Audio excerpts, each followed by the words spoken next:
Chapter 1 Students. They've got a splendid broadcasting station at the Tech, Bill. I know it, hence my general exuberance. And if we don't get at it once in a while, it'll be because we can't break in. What do you want to shout into it first off? Why, I thought you knew, Gus. I've got it all fixed, date and time, for Professor Gray and Mr. Hooper to listen in. They're the chaps that are responsible for our getting into the Tech, and they deserve our first message. I'll explain to President Field, and I know he won't object. What's this you were telling me about hazing? Asked Gus, but as though really little interested. Terry Watkins was telling me, his cousin went there. Lost a new hat the third day, a pair of glasses the fourth, and most of his clothes the fifth. His dad has a lot of dough, so he needn't have minded, but that won't be the case with us. I guess it's me for carrying a gun. If they're mean enough to pick on you, old scout, I'll carry one, too, but I think you'll be exempt. If I'm to be a victim, I reckon I'll have to grin and take no, you won't, either. We've come here to study, not to fool, and we haven't got money to spend on ruined duds just to gratify a lot of chumps. There are better things, too, than a gun, not so crude and not illegal. I can imagine, laughed Gus, and turned again to watch the fleeting landscape.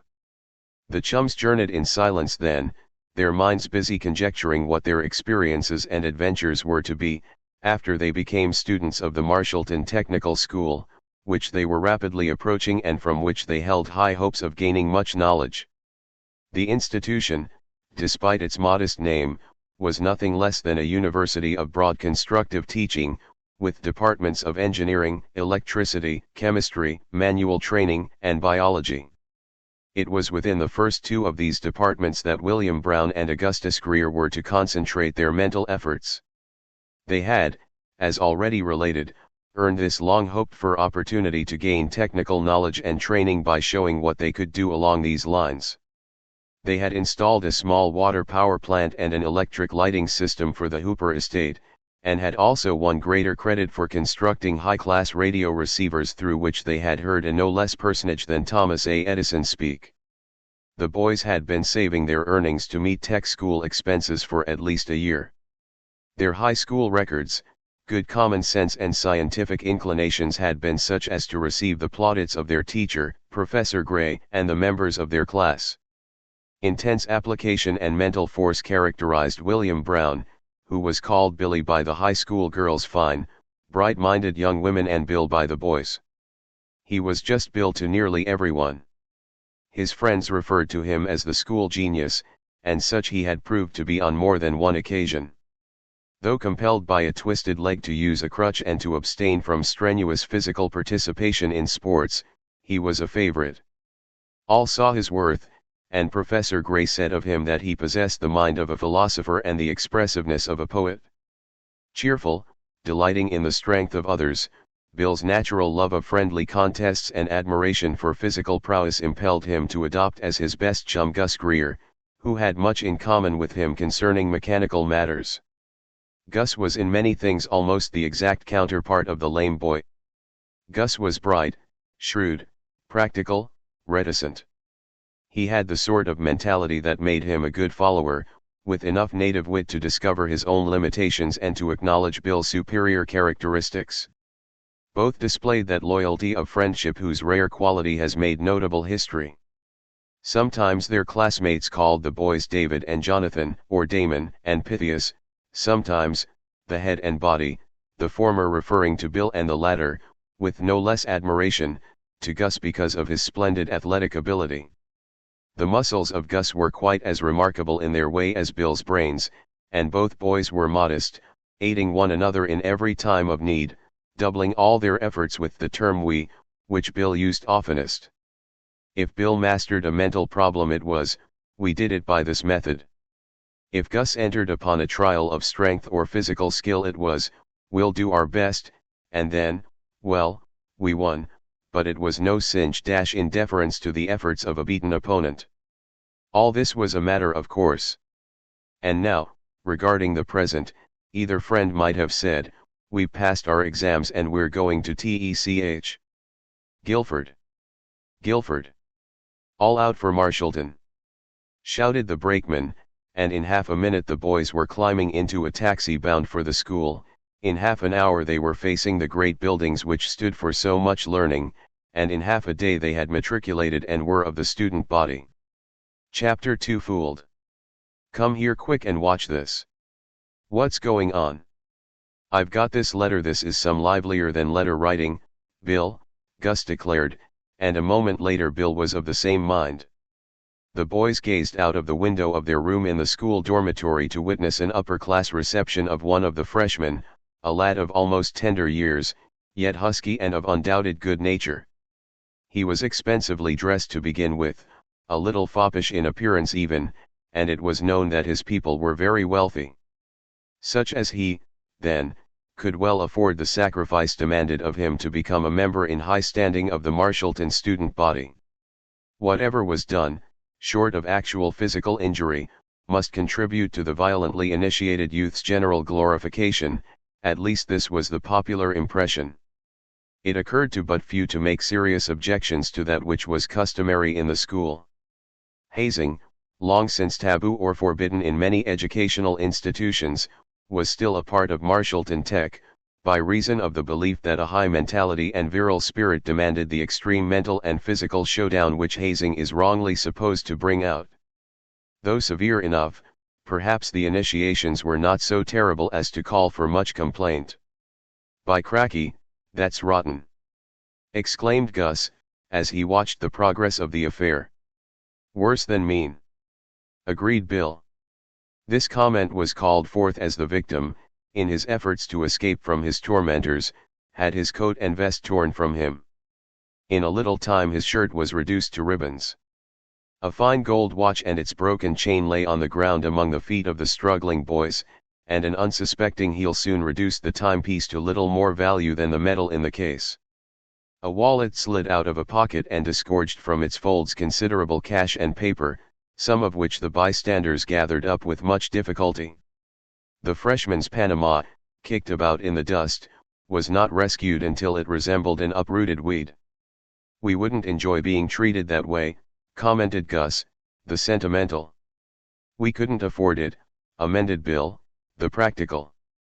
"That sort of thing may be well enough for rich fellows, though I think it's rank foolishness at any time. But, Gus, we've got to dodge it in some way." Gus made no reply. He was thinking that his chum was right, but, still interested in the excitement without, he left the usual whatever it must be with Bill. When Bill spoke again, some few minutes after the well-hazed youth had made a getaway, Gus listened with interest. "We can get the materials," Bill finished, "and it won't take long to do the work." And it did not. Having procured a permit from the professor of physics, and no one could have refused Bill with his convincing tongue, the boys returned well loaded to their room.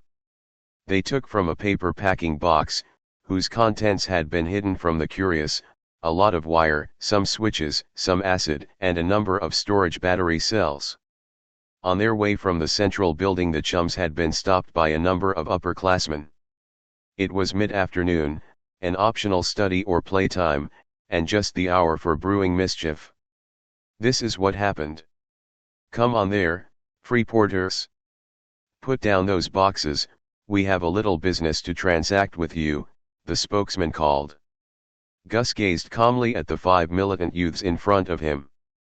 Without undue egotism, he possessed an easy confidence, and he knew that, barring some bumps and scratches, that bunch would need assistance in hazing him. He would have complied forthwith, had not Bill given an ultimatum. With a small box under his left arm, he shifted his crutch to his left fingers and slipped the free hand into his pocket, drawing forth about the wickedest-looking pistol that any thug would use. The 5 began backing away, the spokesman turning quite pale and the others, no doubt, feeling much as he looked. "Would you Indians want to haze me?" Bill asked. "Ah, no. You're exempt, of course. We don't bother with cripples, kids, old ladies nor natural criminals." This attempt to be witty trailed off weakly. "Well, my friend here is carrying glass and we can't tarry now. Any interference with him will result in my turning criminal instanter, and I'm keen to do so. Go on, Gus. Gus went on, and Bill, with weapon still in hand, followed after. He turned to call back to the flabbergasted five, "You can find us in our room any time after today. Getting hazed is really great sport, and we won't pull any guns on you then." Hardly half an hour elapsed before there came a knock at the door of the room occupied by Bill and Gus. A moment before, Gus had been down to get a pair of pliers that had dropped out of the window, and two wide-eyed lads in the hallway had hailed him. "That crutch thumper that rooms with you is in for the GB," one had said, and the other had added, "Say, he must be a blamed fool to carry a gun and pull it here. Prex won't stand for that." Bill called a come in answer to the knock, and no less than President Field and Professor Whitcomb, both looking very stern, entered. "Brown and Grier, I have heard with real pain and very great surprise, after the letter from Professor Gray highly recommending you two lads, that you have so soon shown utter disregard for the rules, the standing, the decency of our institution by carrying and drawing a deadly weapon, a pistol, and on slight provocation. This is deserving of instant expul, sure is, Dr. Field, if it were so. But it isn't. And please, also, do not hold the idea that it was on slight provocation. They were going to haze us, or rather Gus here, Doctor. We had just seen something of this sort, with the result that Fleming, of Chicago, had a ruined suit and Panama, a fine watch destroyed, and a lot of money and papers probably lost. We came here to study, our means are limited, if we met with such a disaster our finances wouldn't stand it and we'd have to go home, that's all there is to it. Now, I can't offer you a cigar, Doctor, because you don't and I don't smoke, but if I did I'd probably carry them in this case." With that Bill drew forth the nickeled pistol again, snapped it open and disclosed a rather unique cigar case which he extended toward the men. "Oh, you mean that this thing was just that, Doctor? I hope we have respect for the institution to which we have come for a much needed and wanted education. But I saw no harm in fooling those chaps who think they have the right to compel us to lose a lot of time and money. Am I right?" President Field was human. He tilted back his head and laughed most heartily, nudging the professor also, in quite a boyish way. "We are greatly relieved, and I wish you had scared those young rascals more than you did. Professor, we shall simply have to put a stop to this hazing, stop it under pain of dismissal.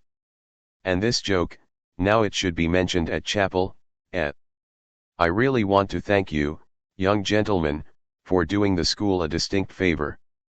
We hope to add to the joke somewhat by tomorrow, if you will kindly hold up that hazing ban for one day. And how is that, may I ask? Would you mind if we keep it a small secret until then? We can promise to refrain from anything dreadful. But then we please, Doctor. This, if you will trust us, will do more real good than anything the faculty can do in the way of _verboten_. Just 24 hours, Doctor. Well, we shall see. From what Gray wrote, I think we may trust you. Good evening, boys." Chapter 3 Hazed. At the long supper table in the spacious basement of the dormitory, many curious glances were aimed at Bill and Gus, and many a terse remark was shot at them respecting their departure from the honorable ways and the rules of the school. Most pronounced were the expressions of wonder over the fact that the carrier of concealed weapons had not been expelled, or suspended at once. Finally a sophomore whose influence seemed to count most gave voice to the prevailing sentiment, "Well, I must say if that gun had been pulled on me, I'd have made the cad use it." "I'll bet you would, too, Seabold," declared an admirer. Bill got on his feet and there was an instant hush. There was something to expect from the daring and apparently successful gunman. He laughed, and that also charged the atmosphere. When he spoke he had undivided attention. "You would have run like any other scared puppy," Bill said to Seabold. "We would have listened to you keying for about a mile. Say, look here, you hazers, you're a bunch of mutts. Hear me? The whole lot of you couldn't haze anybody that puts up a fight, if you played anyway fair and gave a little notice. We'll give you a dare, Seabold, you and all your deputies, though I suppose you'll send them and hang back yourself. We'll be ready to take all the hazing you fellows can give tomorrow afternoon at about 3 o'clock, only there isn't one of you who will have the nerve to show up. Oh, no weapons. That was only a cigar case I pulled on you today. It wouldn't shoot, but, by cracky, it worked. And Bill laughed, with Gus and a few others who admired the boy's nerve. There was a sensation at once. Never before in the history of the school had a freshman dared the upperclassmen to haze him, or had named the time and place. Would such a plan hold out? It would, and it did. The very novelty of the thing had assured it, as Bill expected. Some little time before the hour given, a number of would-be spectators began to gather in the hallway, as Bill and Gus, studying in their room, could tell from the tramping of feet outside their door. Then there was the louder tramp of feet coming nearer, and without a preliminary call or knock the door flew open. The chums looked up from their books with well-simulated surprise. In the doorway and crowding behind stood several upperclassmen, and easy confidence was written all over their eager faces.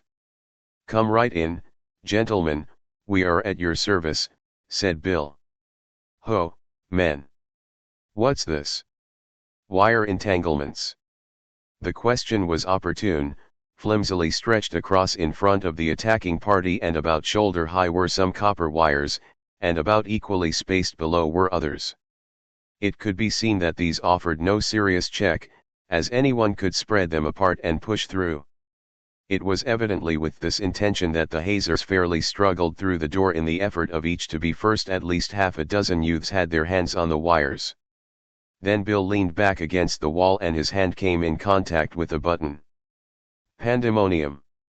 Cries of distress, yells of something more than discomfort, howls of dismay, calls for succor, the SOS in other than code signals. This was a very pretty chorus, increased by some others who, hastily coming to the rescue, also became entangled.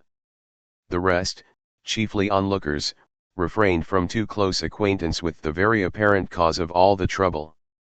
But the truly crucial part of the crisis was due to the fact that those who suffered by contact with the wires found it impossible to get away from the source of distress. Chapter 4: Goodwill and Fixtures. Bill made another motion touching the wall button, and instantly, with a combined and very audible gasp, the 7 youths relaxed, got away from the wires and stood up. There would probably have been a general retreat mixed with a volley of expletives hurled at Bill and Gus, had not Gus taken a hand in the prevention of this, as planned. A stream of water from a long syringe, aimed over the heads of the sufferers, had cleared the doorway of spectators.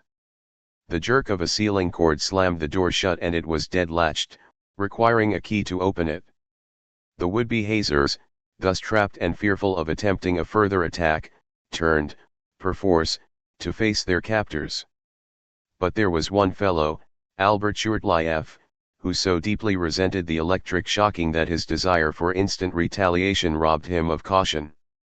He was coming right over the wires again and did get partly through before another touch of the wall button gave him a second siege of writhing. The others looked on in wonder, convinced that the best thing they could do was to remain quiescent. Gus said, "Let up on him, Bill, and if he wants to come through again the button." The still furious sophomore did get past the wires and was going to make a rush at Bill when Gus stood in his way. "Now, please. You ought to go a little slow." That was a way Gus had in making a protest against what might end in a scrap. But without further ado, Shurtleff, who was commonly known as Scrapper Bird, let fly an angry fist right at Gus' exposed jaw.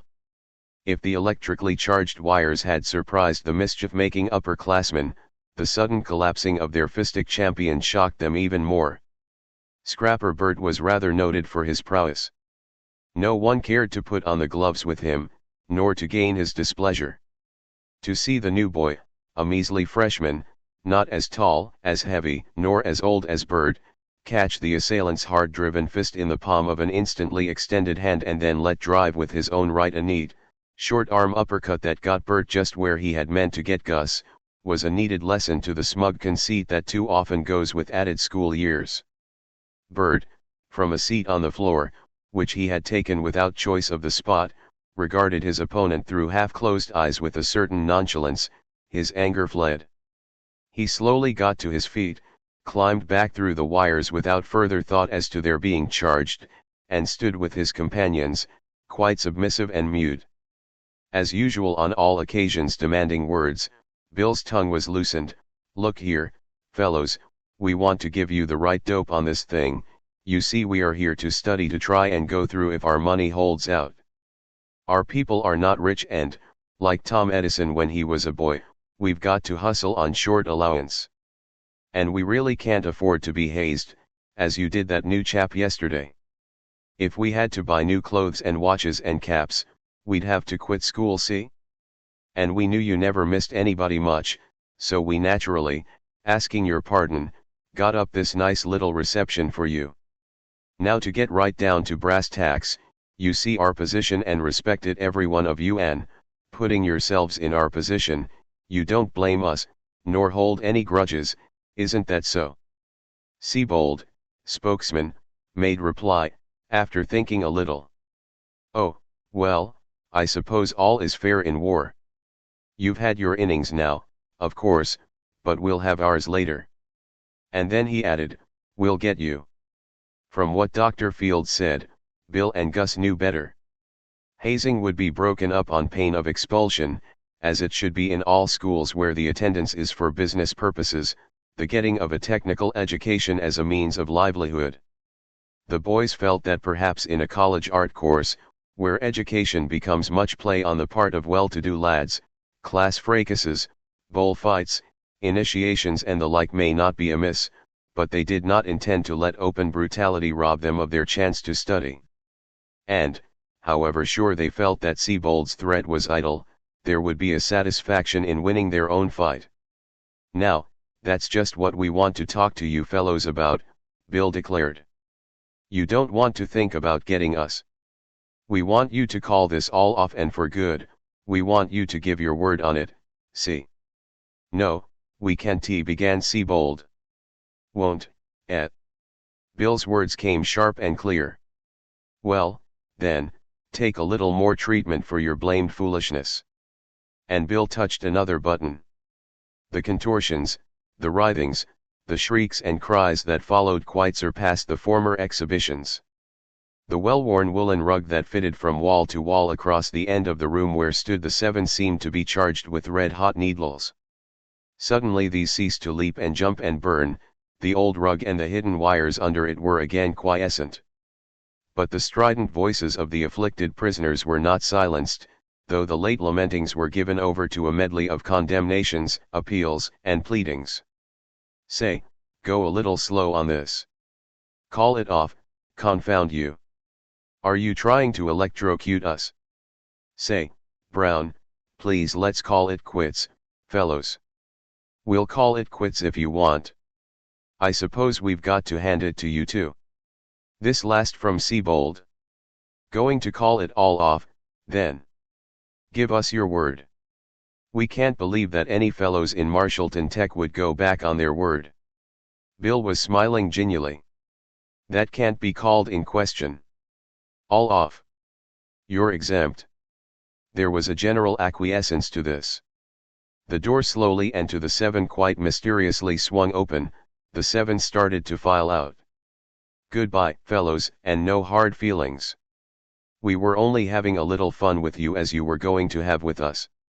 You can well, but you two have still got to remember," said Siebold, shaking his finger at Bill and Gus, "that you are freshies and must keep in your places.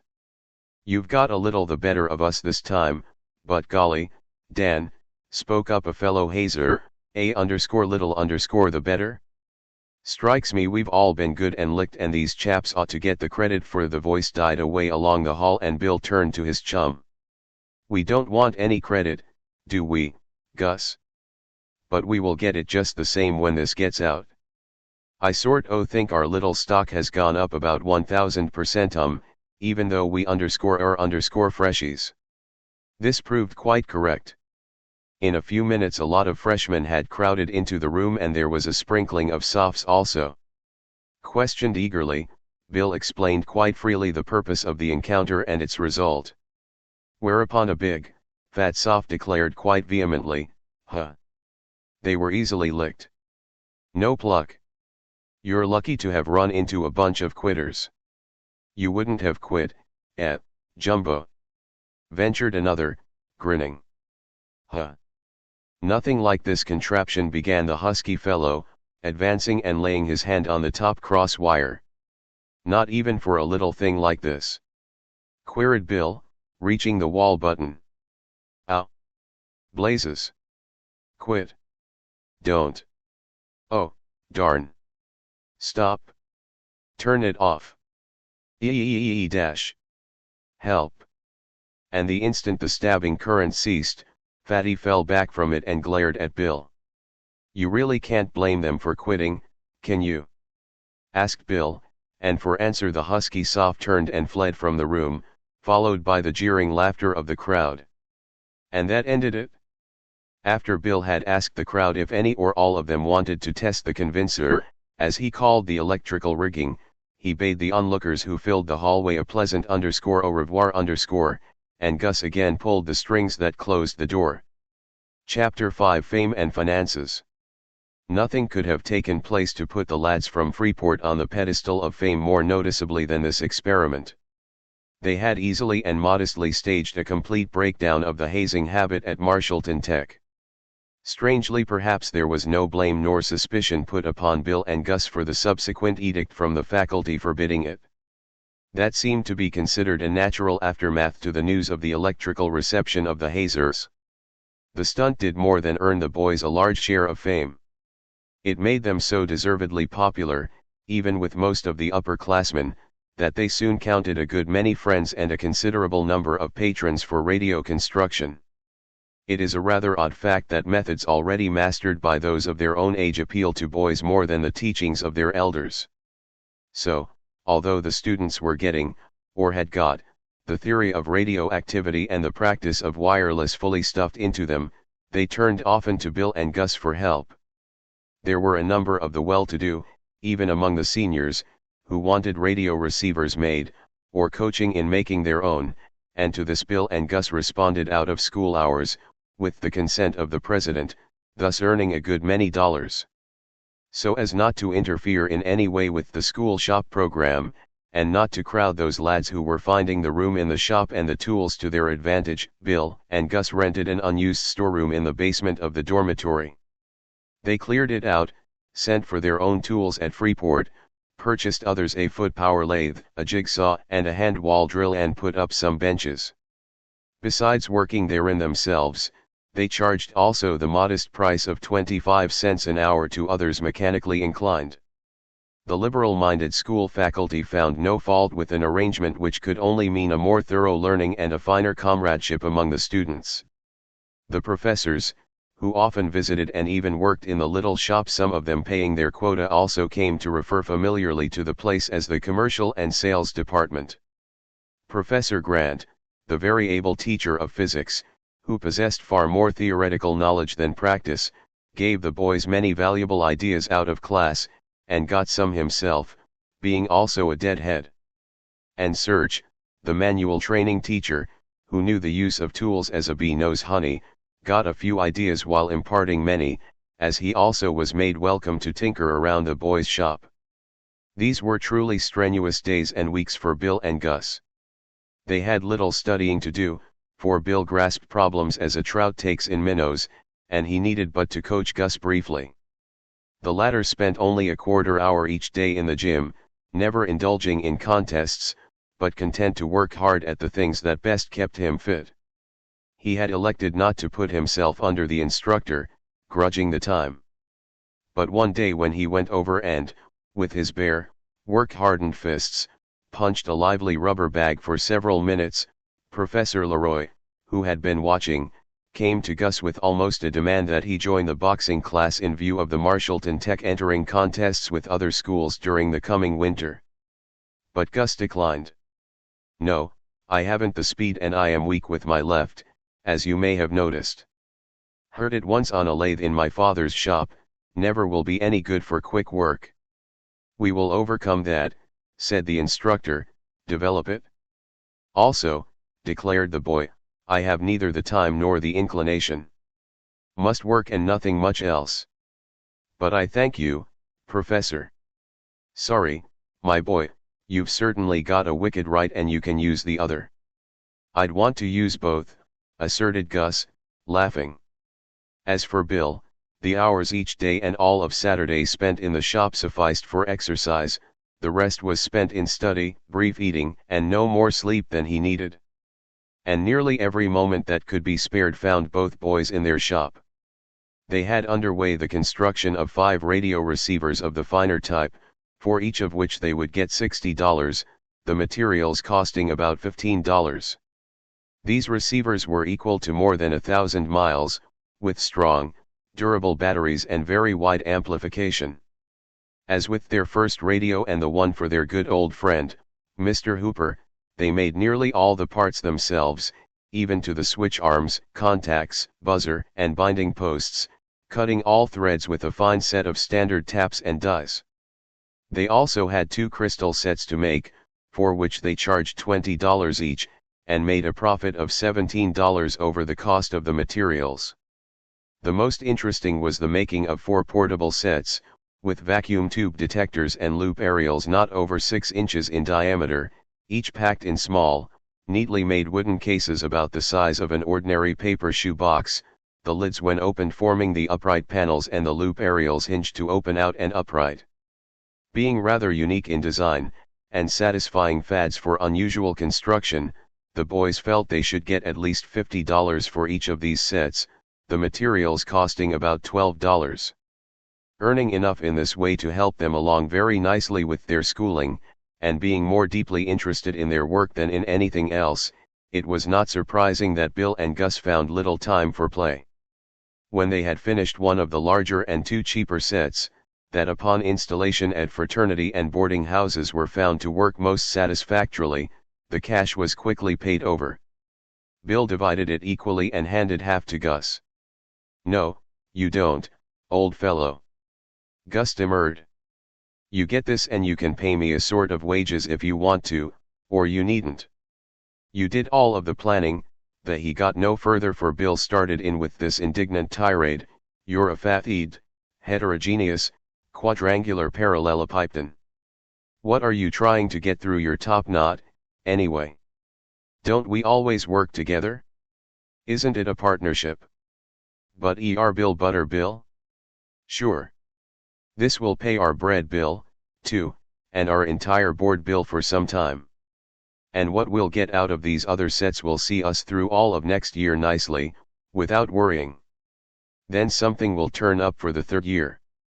Now, then, will you write to Cotton and Staples for that additional wire, or shall I? I will, of course, but this money, oh, shut up. If you say another word about it, I'll lam a battery coil at you begory, as Mr. Hooper says.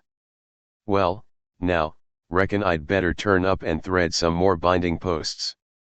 Chapter 6 Another Fellow.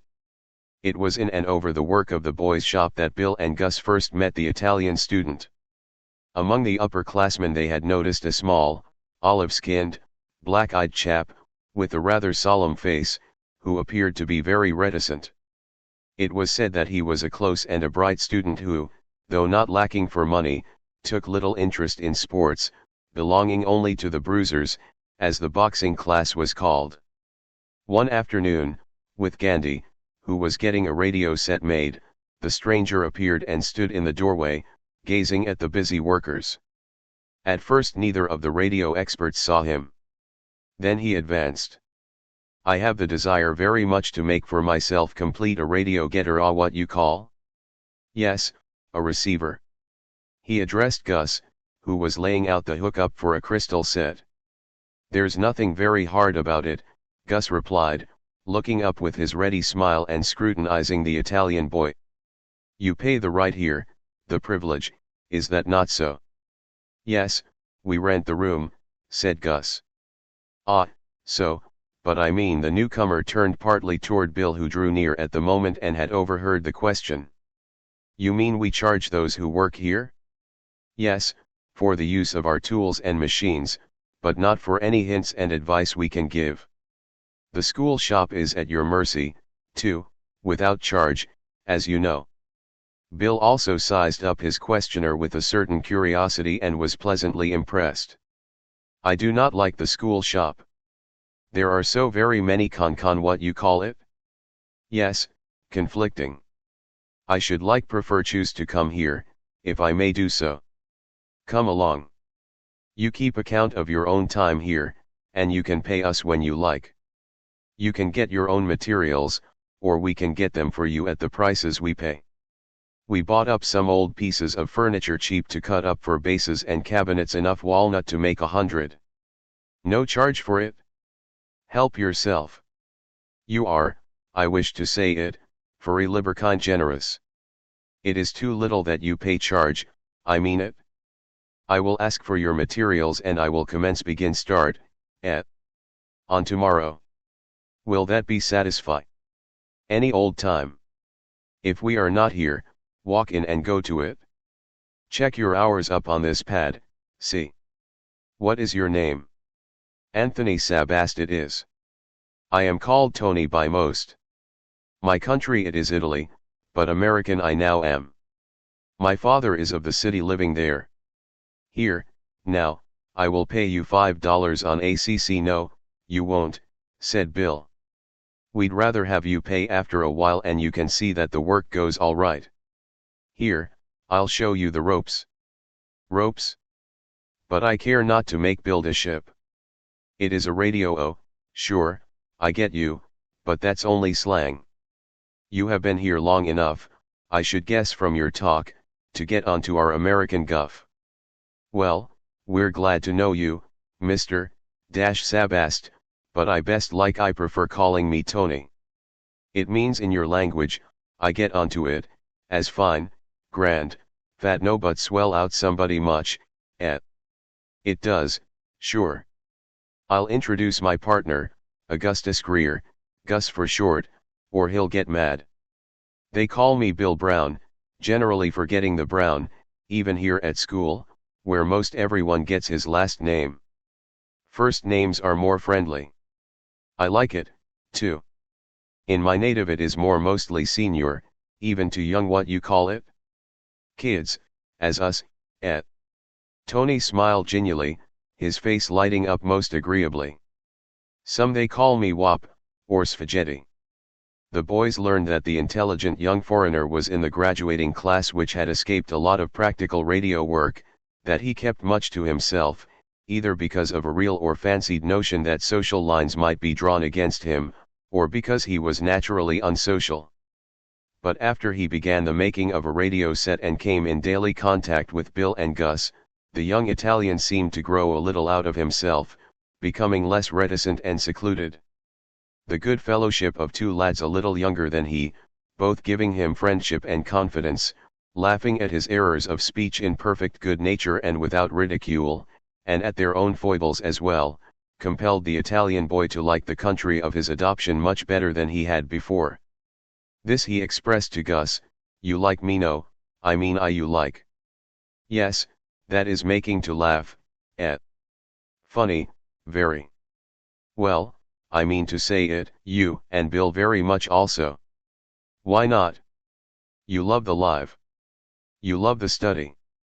You make the happiness. You have the great, the large, the big heart. All to you is nice and fine and it is equal to the doing, but you say it is worth the while. This makes goodwill and kind thoughts to others, also by others, no, from others. You are like one_dolce_ picture in my home. It is by two little birds fabricating their nest and all the time thus they are of song, singing, gay with living and working, helping so much always also to make all the country, this old world happy and satisfy content.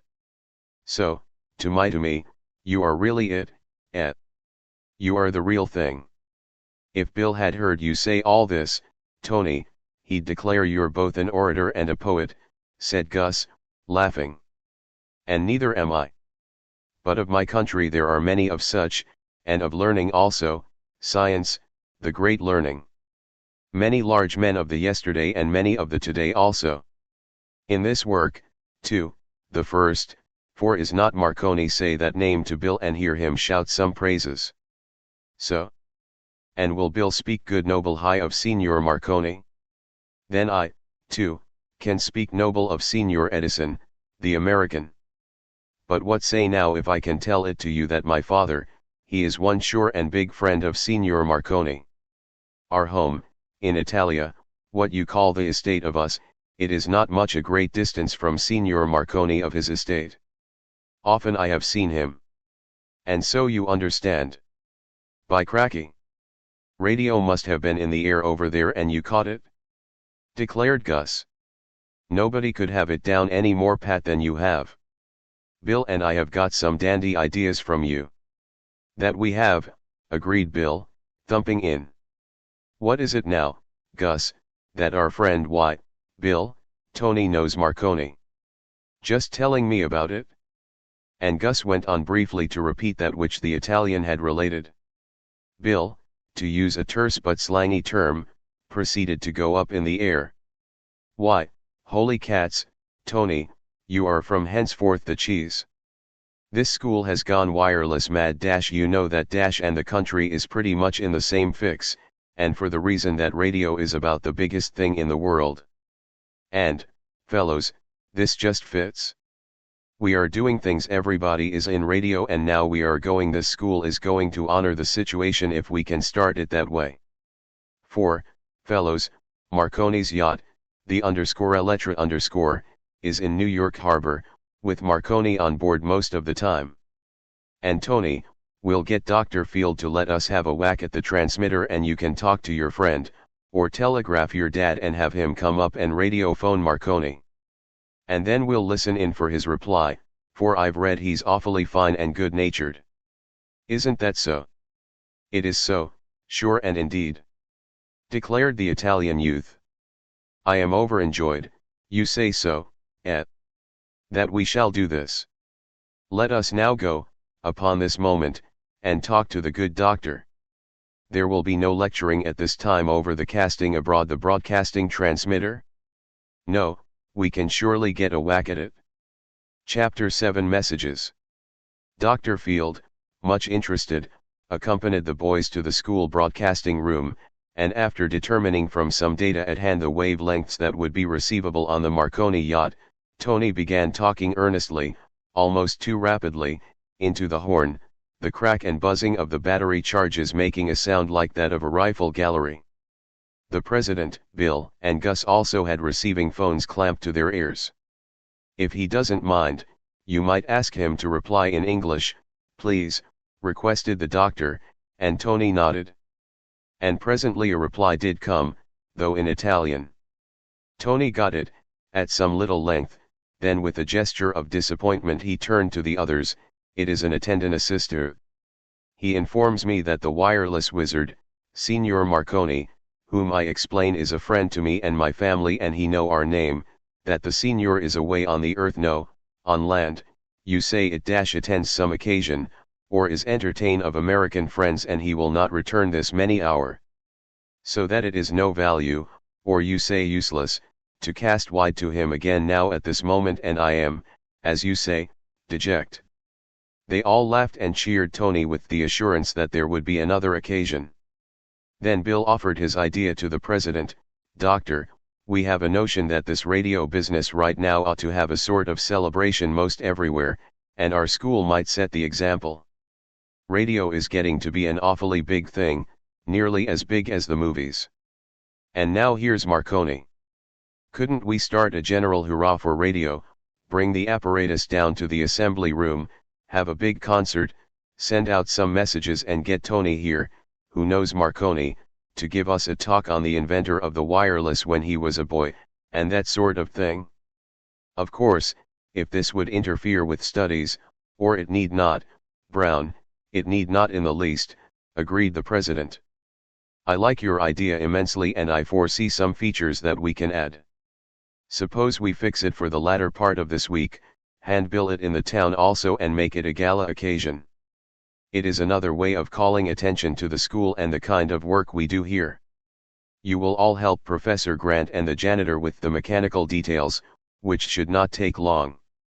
And if Sabast will communicate with Marconi so as to make sure we can get a message from him, that will be the climax. The idea proved immensely popular. There are many such plans for calling students together to instill interest in various things that prove wet blankets when put into operation, but radio, as elsewhere, had taken the school by storm. Separate departments had been organized this year for it. It was equally an interesting plaything and a source of mental gymnastics. It was a matter of curiosity, and not to be interested, was to be out of the swim. Bill got busy, as hardly ever before in his strenuous career. Because of his uncertain English, Tony balked at giving an address on Marconi, so Bill copied facts and wrote the whole thing out for Tony to memorize, putting in many of the Italian's phrases, corrected. And getting the underscore letra underscore again, Marconi's former and youthful neighbor was able to make a date for a message from the wireless wizard on the evening of the radio celebration. That night there was a crowd in the assembly room. Every student was there, half the town, many people from the country around and a few friends of the school from various distances. Dr. Field introduced the occasion briefly. Professor Grant gave a talk on the history and rapid growth of radio communication. Professor Judson, assistant in physics, talked on the little bottles, as the vacuum tubes are often called. Professor Search talked on the possible future of radio. Then the doctor arose again and said, "We want to have members of our student body, also, express to you our interest in this great subject. We are fortunate to have this year a pupil who, though yet a freshman, has shown an unusual grasp of the technicalities of radio. I am going to ask Mr. William Brown to explain briefly some of the methods employed in building, or selecting, a radio receiving set, such as those he has been engaged in making here at the school. His associate, Mr. Augustus Grier, who is an artist, in mechanical matters at least, will aid Mr. Brown at the blackboard."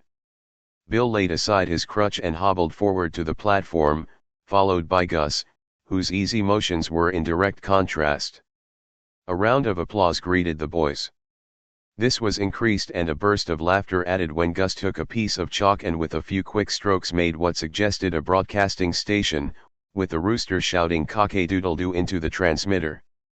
Then he drew a lot of zigzag lines to indicate the Hertzian waves, and at the other end of the board, a hen listening in and registering horror when she hears the sounds translated into quack, quack. Meanwhile, Bill had plunged headlong into his subject. Chapter 8 Radio Galore. "A good many folks," said Bill, "get scared when they think about radio construction. The big words come at them all in a bunch like a lot of bees, and it is to dodge. And when they go to the dictionary they are lost for sure. Potentiometer, variometer, variocoupler, radio frequency, amplification, loop aerials, audion and grids. No, I am not saying these words to show off. They are only a part of radio terminology. And you've got to get 'em, or you might as well take radio theory and construction on faith and be satisfied simply to listen in. Anybody can commit these words to memory without a dictionary, and that's where my partner shines. He has heard the big words so much that he talks them in his sleep, and he ought to know all their meanings, but the one most his size is grid." Here Gus drew a much scared boy, with hair on end and knees knocking together, surrounded by a lot of the words that Bill had pronounced. Then Bill, putting his hand to the side of his mouth and leaning toward his audience as though in confidence, said in a stage whisper, "He's doing that to show that he knows how to spell these words. To be serious about it, if I'm allowed," continued Bill, "this subject of radio is a corner in every way. Just think of someone saying something in San Francisco and someone else in Maine listening to it, and without any speaking tubes, nor wires to carry the sound along. A good many folks are wondering how it happens, how speech can be turned into electricity that goes shooting in all directions and how this is turned back into speech again. Well, it's done on the telephone, over wires. The voice in the receiver is turned into electric energy that passes over the wires and at the other end turns again into sounds exactly like the voice that started it. But somebody found out that this same energy could be shot into the air in all directions and carried any distance, maybe as far as the stars, and then when pretty much the same principles were applied to this as to the telephone, with some more apparatus to send and catch the energy, why, then, that was wireless. It is really too bad, with all the useless short syllables in our language going to waste, that the fellows who got up the terms for radio work couldn't have used words like grid, for instance.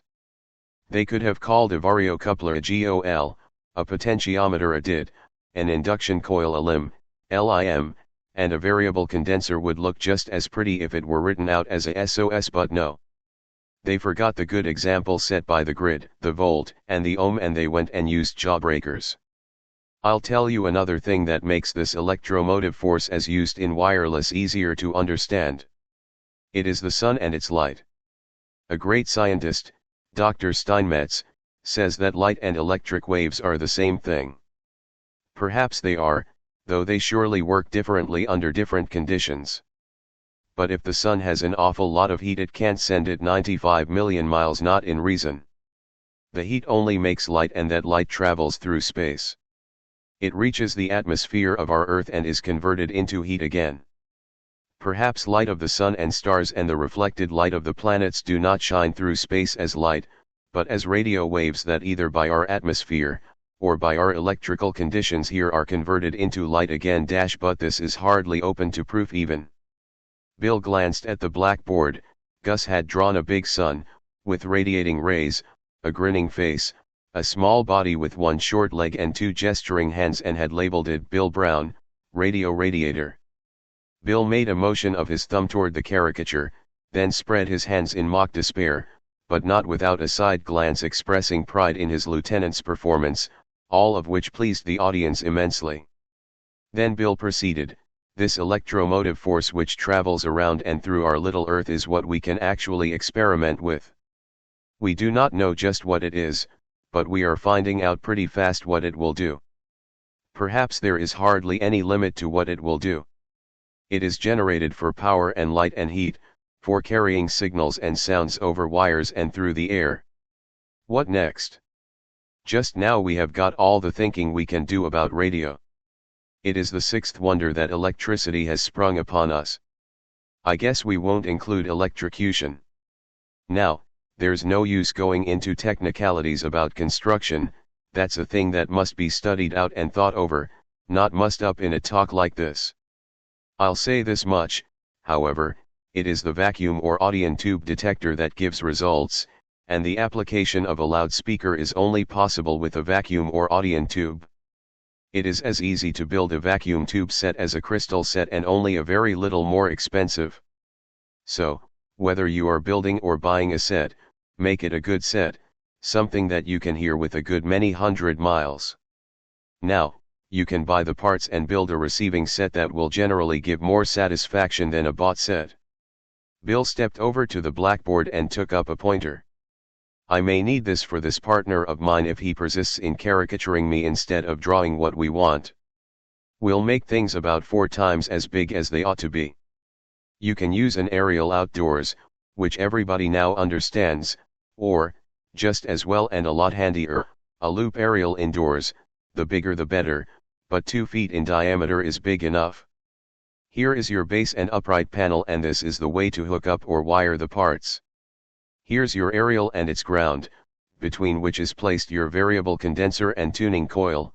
Thus, off here between condenser and coil comes the wire to your vacuum tube, with its fixed condenser and grid leads, the wire being connected directly to the grid, while here the wire from the tube plate is connected with the 6-volt storage battery and in turn with the phones, like this. Then, from the phones to the ground wire, the wire is carried thus through a secondary dry cell battery, on each side of which the wires are taken off to a rheostat, though my partner has sketched this to look more like a bird after a caterpillar.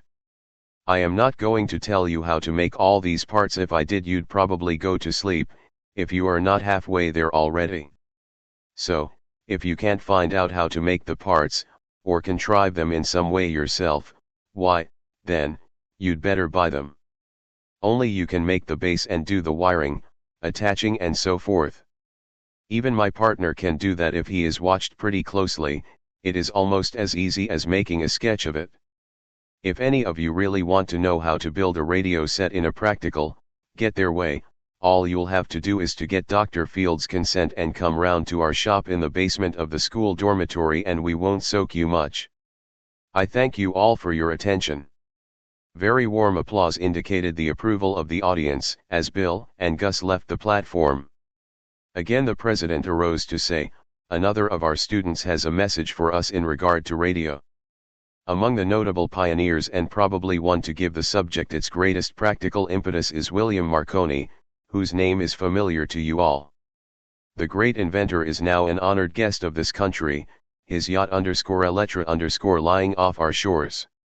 It seems doubly fitting that more than special mention should be made of him, and as Mr. Antonio Sabast was, in his native land, a neighbor of Marconi, his father being really a friend of the wizard, I think we shall listen with pleasure to what the student of the school has to say. Chapter 9 Marconi. "My native country," said Tony, speaking very slowly in an effort to get the construction of his sentences in accordance with Bill's coaching and as per his written arrangement, "is Italy. My adopted country is America. I say both with pride, and therefore you can imagine with what delight I speak about one of the greatest of Italians and one of the greatest among the scientists of the world, to Americans who perhaps most appreciate and make use of his discoveries. Guglielmo Marconi lived not far from Bologna. His father's estate is called Villa Grifone. Not far from these many acres was my former home, and my father, who is a little older than Signor Marconi, knew him well indeed as anyone might know one who was from boyhood a rather shy, retiring fellow, with a mind given over largely to mechanical experiments and caring very little for playfellows. Signor Marconi, the elder, was proud of his son's tendencies and gave him mechanical toys when Guglielmo was only a little fellow. His mother was a beautiful English or Irish lady, and she also encouraged her son in his tastes.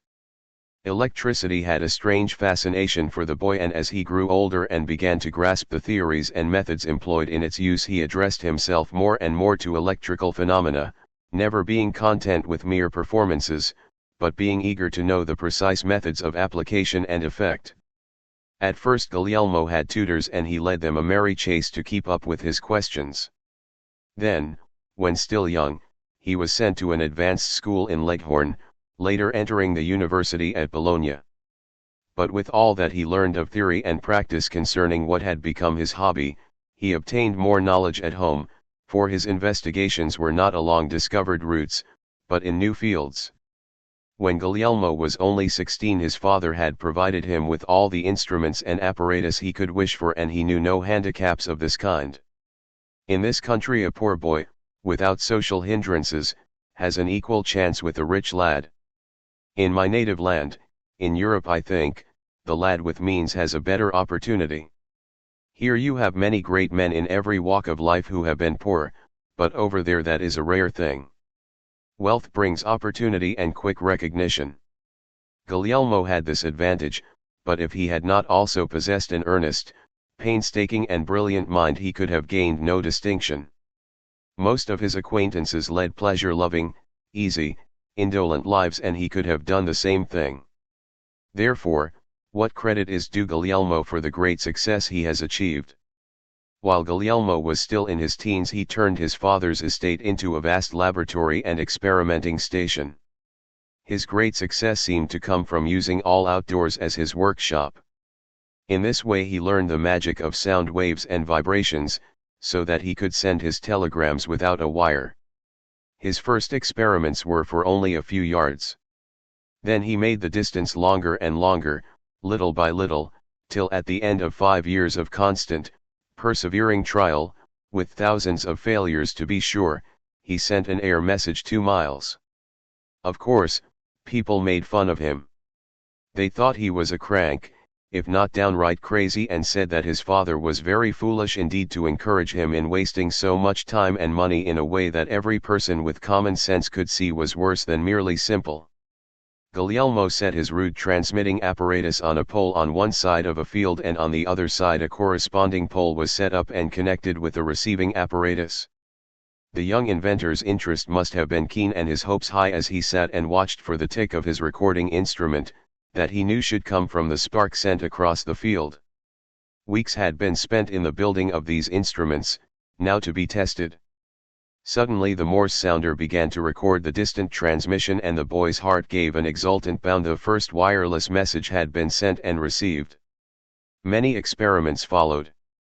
Varying heights of poles were used, and it was found that the distance could be increased in proportion to the altitude of the poles. In these first experiments of the young inventor he used practically the same methods that he employs today. The transmitting apparatus consisted of electric batteries, an induction coil by which the force of the current is increased, a telegrapher's key to make and break the circuit. Batteries were connected with the induction coil, and the telegrapher's key was placed between the battery and the coil. One spark made a single dot, a stream of sparks the dash of the Morse telegraphic code, and with this crude apparatus, sometimes failing to record the signals, Marconi labored with growing faith. He knew he was on the right track and persevered. When he had succeeded in sending a message 2 miles through the air, Guglielmo determined that it could be 200, or 2,000 miles, but he chose a shorter distance to prove his theory. He went to the English Channel, and before long the world was astounded to learn that this young stranger and experimenter had sent a wireless message over 30 miles. A little later dispatches were sent through the air across the English Channel and received from the Isle of Wight to Land's End, more than 180 miles distant. This youth, 21 years old, had succeeded in accomplishing a feat the possibilities of which can hardly yet be conceived. Then Marconi came to London to upbuild and link nation to nation more closely. He was well received in England and began his further work with all the encouragement possible. A series of tests followed that were astounding. Messages were sent through walls, houses, through hill and dale, proving beyond a doubt that the electric waves penetrate everything.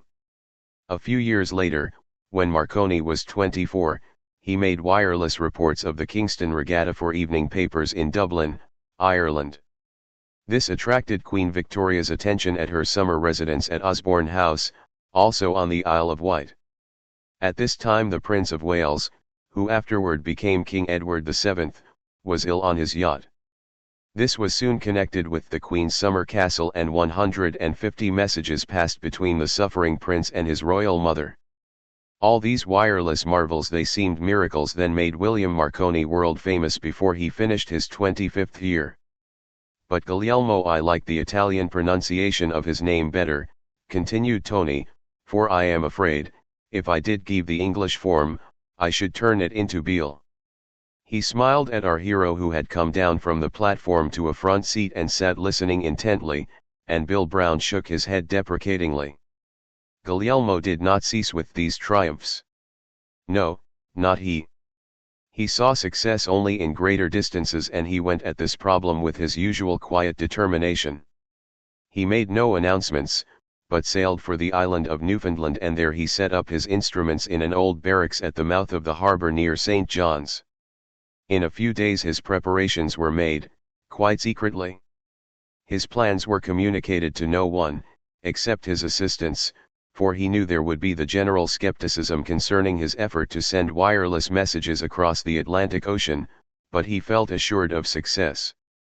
A transmitting station had been established near Poldhu, Cornwall, the southwestern point of England. The aerial wires were on masts 210 feet high. As an aerial, Guglielmo sent up a large kite made of bamboo and silk, flown on a wire. Of course, the wind increased, snapping the wire and blowing the kite into the ocean. Thereupon Guglielmo used a balloon filled with hydrogen gas and sent it up when the weather was clear, but the balloon broke away and disappeared. It was on December 12, 1901 that he sent up another kite. This held at an elevation of nearly 400 feet, and then, After having cabled his assistants to begin sending certain signals previously agreed upon, at a certain hour in the afternoon and continuing until night, Guglielmo made allowance for the difference in time and sat with the telephone receiver at his ear, listening, wondering, hopeful. It must have been a moment of almost painful expectation. He looked out from his position high on the cliff and could see the dim, rocky outlines of Cape Spear, the most eastern point of the North American continent. Beyond this rolled the blue Atlantic, 2,000 miles across, which was the coast of the British Isles. Only 2 persons were present in the old barrack room besides the inventor. There were no reporters, no one had been apprised of the attempt. Marconi's faith in the success of his experiment was unshaken. He believed from the first that he would get signals across the great stretch of ocean. Suddenly there was the sharp click of the instrument that could only come from some electric disturbance, but it was not the signal. Marconi, without excitement, asked Mr. Kemp, the assistant, to take the telephone receiver connected with the instrument and listen for a time. A moment later, faintly, yet distinctly and unmistakably, came the 3 clicks indicating the dots of the letter S, according to the Morse code, the signal that had been agreed upon with the assistants on the English coast. A few minutes later more signals came and the inventor and his assistant assured themselves again and again that there could be no mistake. Thus was tested successfully one of the great scientific discoveries. Then the achievement was given to the public, after 2 days of repeated signaling. The honors that were at once heaped upon Marconi would have turned the head of anyone less modest and sane. From every quarter of the world came plaudits. The cable company, fearing injury to its business, demanded that he cease operations in its territory, which was a high compliment, indeed. The people of the colony of Newfoundland honored him, wondering at his youth. He was then only 27, but an experimenter of wide knowledge. Such was the practical achievement upon a great discovery reached by Marconi the Italian, and now, more correctly, the cosmopolitan. Though he still makes his home in his native land, he belongs to all countries, to all oceans, for it is everywhere now that his great discovery is made use of. No need for me to mention the present-day uses of wireless telegraphy and radio communication, aided greatly by the inventions of others. But it is to Marconi these owe their initial adoption. Chapter 10: A Message. A round of applause was given the Italian lad as he was about to leave the platform. Suddenly Tony stopped and held up his hand for silence. "You must not applaud to me for this speaking. I have the inspire to do it, yes, but not the words entire. So it is my friend Brown who set me correct on the words and the speeching. We are then both equally the speechers, my friend Bill Brown and I." The applause was continued now. A goodly number appreciated the honesty of this declaration. Tony had taken his seat. The president arose and began to talk again, but could not be heard for some mischief-making students who kept up the racket. Gus leaned over and spoke to Tony and then to Bill. Without more ado Bill got up, grabbed Tony's hand, and the two got out on the floor, faced about and bowed. The clapping took a spasmodic leap and ceased. Bill pushed Tony away from him and limped back several feet. Then he put his hollowed fist to his mouth and shouted into it, "This is Broadcasting Station PDQ. I hope you are listening in." Tony caught the idea at once and put his hand to his ear. Bill continued, "Strikes me this crowd here is crazy. A noisy bunch. Maybe they think we're candidates for mayor, or something. This radio business is some pumpkins, boy. I'd radiophone you a message in Italian, only I've left my dictionary at home. Well, I guess they've looked at us long enough now, so let's switch off." Amid laughter, the boys returned to their seats. "This is a gala occasion," said Dr. Field, "and you must bear with the exuberance of our youthful enthusiasts. We have one other interesting experience for you, demonstrating the wonders of radio. Now, then, Mr. Sabast, if you will." Tony and Gus quickly left the room. Presently, through the open door and from above, sharp, cracking sounds something like miniature pistol shots were heard. There was also a droning buzz and the sound of a loud speaking voice, the words unrecognized. The president added, "Mr. Sabast is now broadcasting a message, in Italian, to the yacht _Elettra_, outside New York Harbor." He previously appointed this hour to send such a communication to none other than _Senior_ William Marconi, asking him for a message to our school. We hope Sabast may be successful. In a few moments the sounds from the transmitter in the broadcasting room ceased. There came a brief period of expectant silence, some of the audience staring about uncertainly, others more intelligently looking at the big horn of the receiver on the platform table. The time lengthened. It threatened to grow a little tedious. Then as Tony and Gus hastily appeared in the doorway, the sound of a human voice and good, clear English words emanated from the horn. "The yacht _Elettra_, Marconi speaking. My young friend, the son of my friend Sabast, now a citizen of America, has asked me to send a word of greeting to the Marshallton Technical College. I hope I have the name correctly. I confess my being called on seems rather unusual, but yet I am glad to be able to communicate with an American educational institution, especially one devoted to physical knowledge, mechanics, and electricity. It is not unlikely you have among your students some future great inventors, perhaps some Edison, Bell, or Morse. Time will only determine this. America is a nation of inventors, the leaders in this mechanical age. Study, close application, the not too stringent adherence to formulae and old methods are bound to win. Inspiration, vision, the seizing of opportunities to improve, the wish to gain something desired, these are the keynotes to success in the field of mechanical endeavor and scientific discovery. In the words of one of the greatest Americans who had visions and did things, it is up to you. I wish your school and its students every success. The voice in the horn ceased to be heard. There was a moment of breathless silence, as everyone in the audience, with attention riveted on the radio receiver, listened for other words to follow. Then once again the doctor was on his feet. We shall later radio our gratitude to Mr. Marconi for this kind and helpful message, which is a fitting climax to our wireless celebration. We feel that our students have been benefited and inspired, and we hope you have all been entertained. Good night. Chapter 11 Feudal Foolery. There seemed to be a dissatisfying influence, a feeling perhaps akin to envy, or at least as offending class pride, in the sentiment that arose among a certain clique concerning Bill Brown. The boy had become popular, and it was thought by some unduly, or somewhat undeservedly so.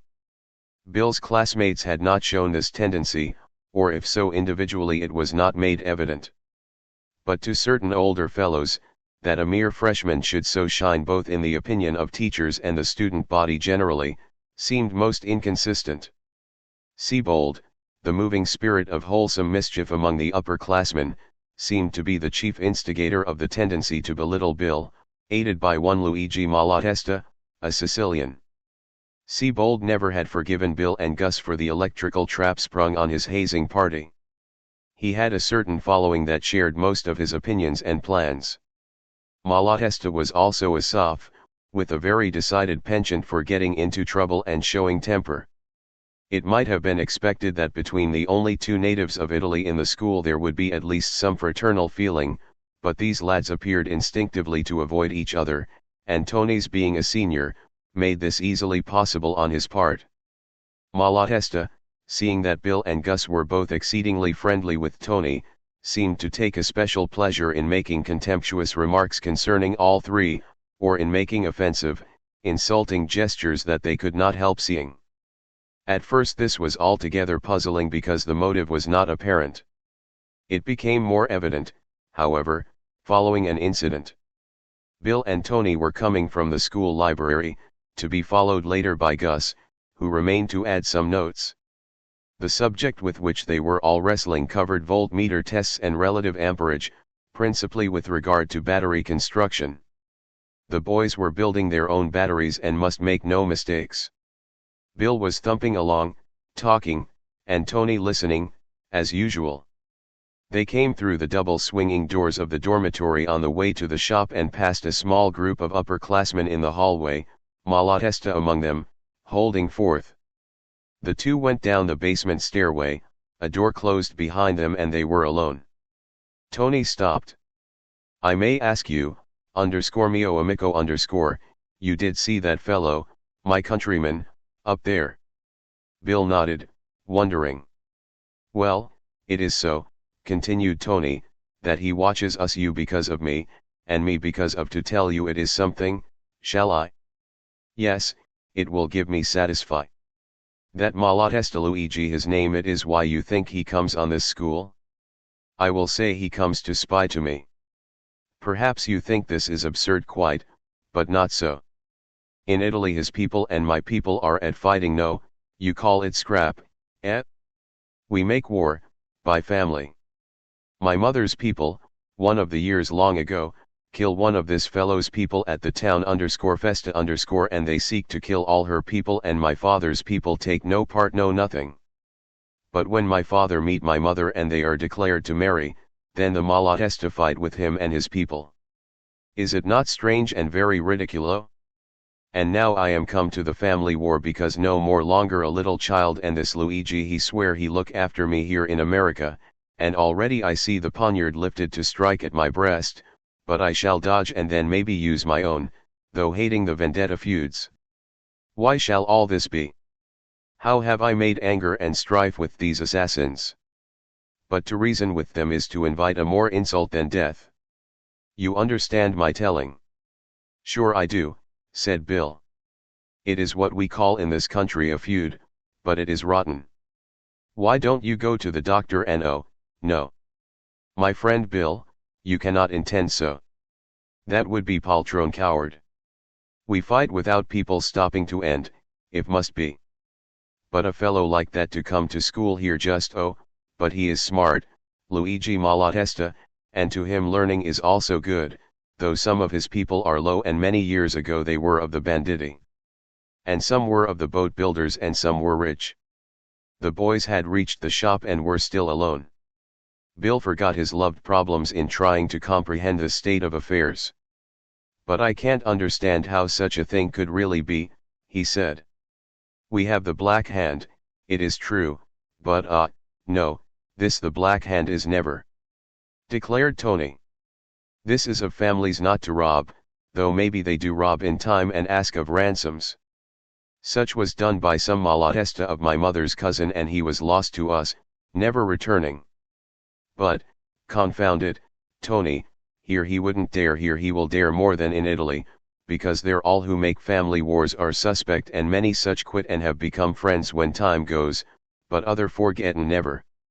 This Luigi he forgetten never, and maybe you will see.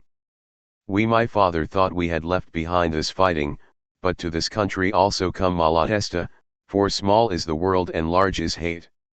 Bill pondered this and turned to his work, but dropped his tools in a moment, explaining to Tony that there were other figures they must have for calculating the strength of the battery, and he would go back and tell Gus.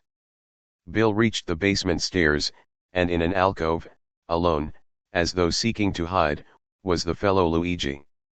He turned sharply, facing Bill and glaring in evident resentment at the latter's broad, curious stare. Then the Sicilian spoke, "Well, you see me. It is, freshman. Stare at me some more as if I were something to step on, and I will give you more reason to stare. What's the matter with you, you demanded Bill, stopping short and much incensed. Wop. Guinea. Dago. Sfigezzo, I am insulted, is it? And by a short leg. I'd rather have short legs than short brain. I like you so well I smash you in the face." Suiting the action to the word, Luigi advanced upon Bill, who turned and swung his crutch menacingly. What then would have occurred it is impossible to surmise, for the crippled boy was handy with the familiar implement that so readily could be used as a weapon, though the Italian was sturdier, heavier, and much older. In fact, although small, he was almost a man. But just at the moment there was a quick, descending footfall on the stair and the door opened. Gus, with wide eyes, stared at the near and unequal combatants. "Hold on," said the big fellow, glaring. The Italian hesitated, though but for a moment. You wouldn't really hit a fellow who is lame, would you? Ah, get away. Go off. Snarled Malatesta, attempting to thrust Gus aside as the strapping youth stepped in front of him. But the thrust was futile, and then Luigi, growing furious, struck at Gus a powerful blow. The fellow was muscular and quick, but there was no thought behind the blow. And there was in contrast a smile on the face of the easy, athletic American. The Italian's fist was clutched by a ready hand, much as a baseball would have been caught, and then a very differently directed fist shot out and came in contact with Luigi's upper stomach. He got that generally final solar plexus blow. Luigi gave a soft, aching grunt and sank to his knees, then to his elbows and rolled over on his side, in a half-minute more sitting up and gazing around, but still in pain. He was again alone. Chapter 12 Tests. I suppose now we'll all get blown up, or poisoned, or something, Bill said to Tony, after telling of the eclipse of Luigi Malatesta. Oh, no, the Malatesta are foemen worthy of our steel, to agree by an English poet, is it not? Foemen worthy of a steel, I guess you mean, laughed Gus. Yes, that's more like it.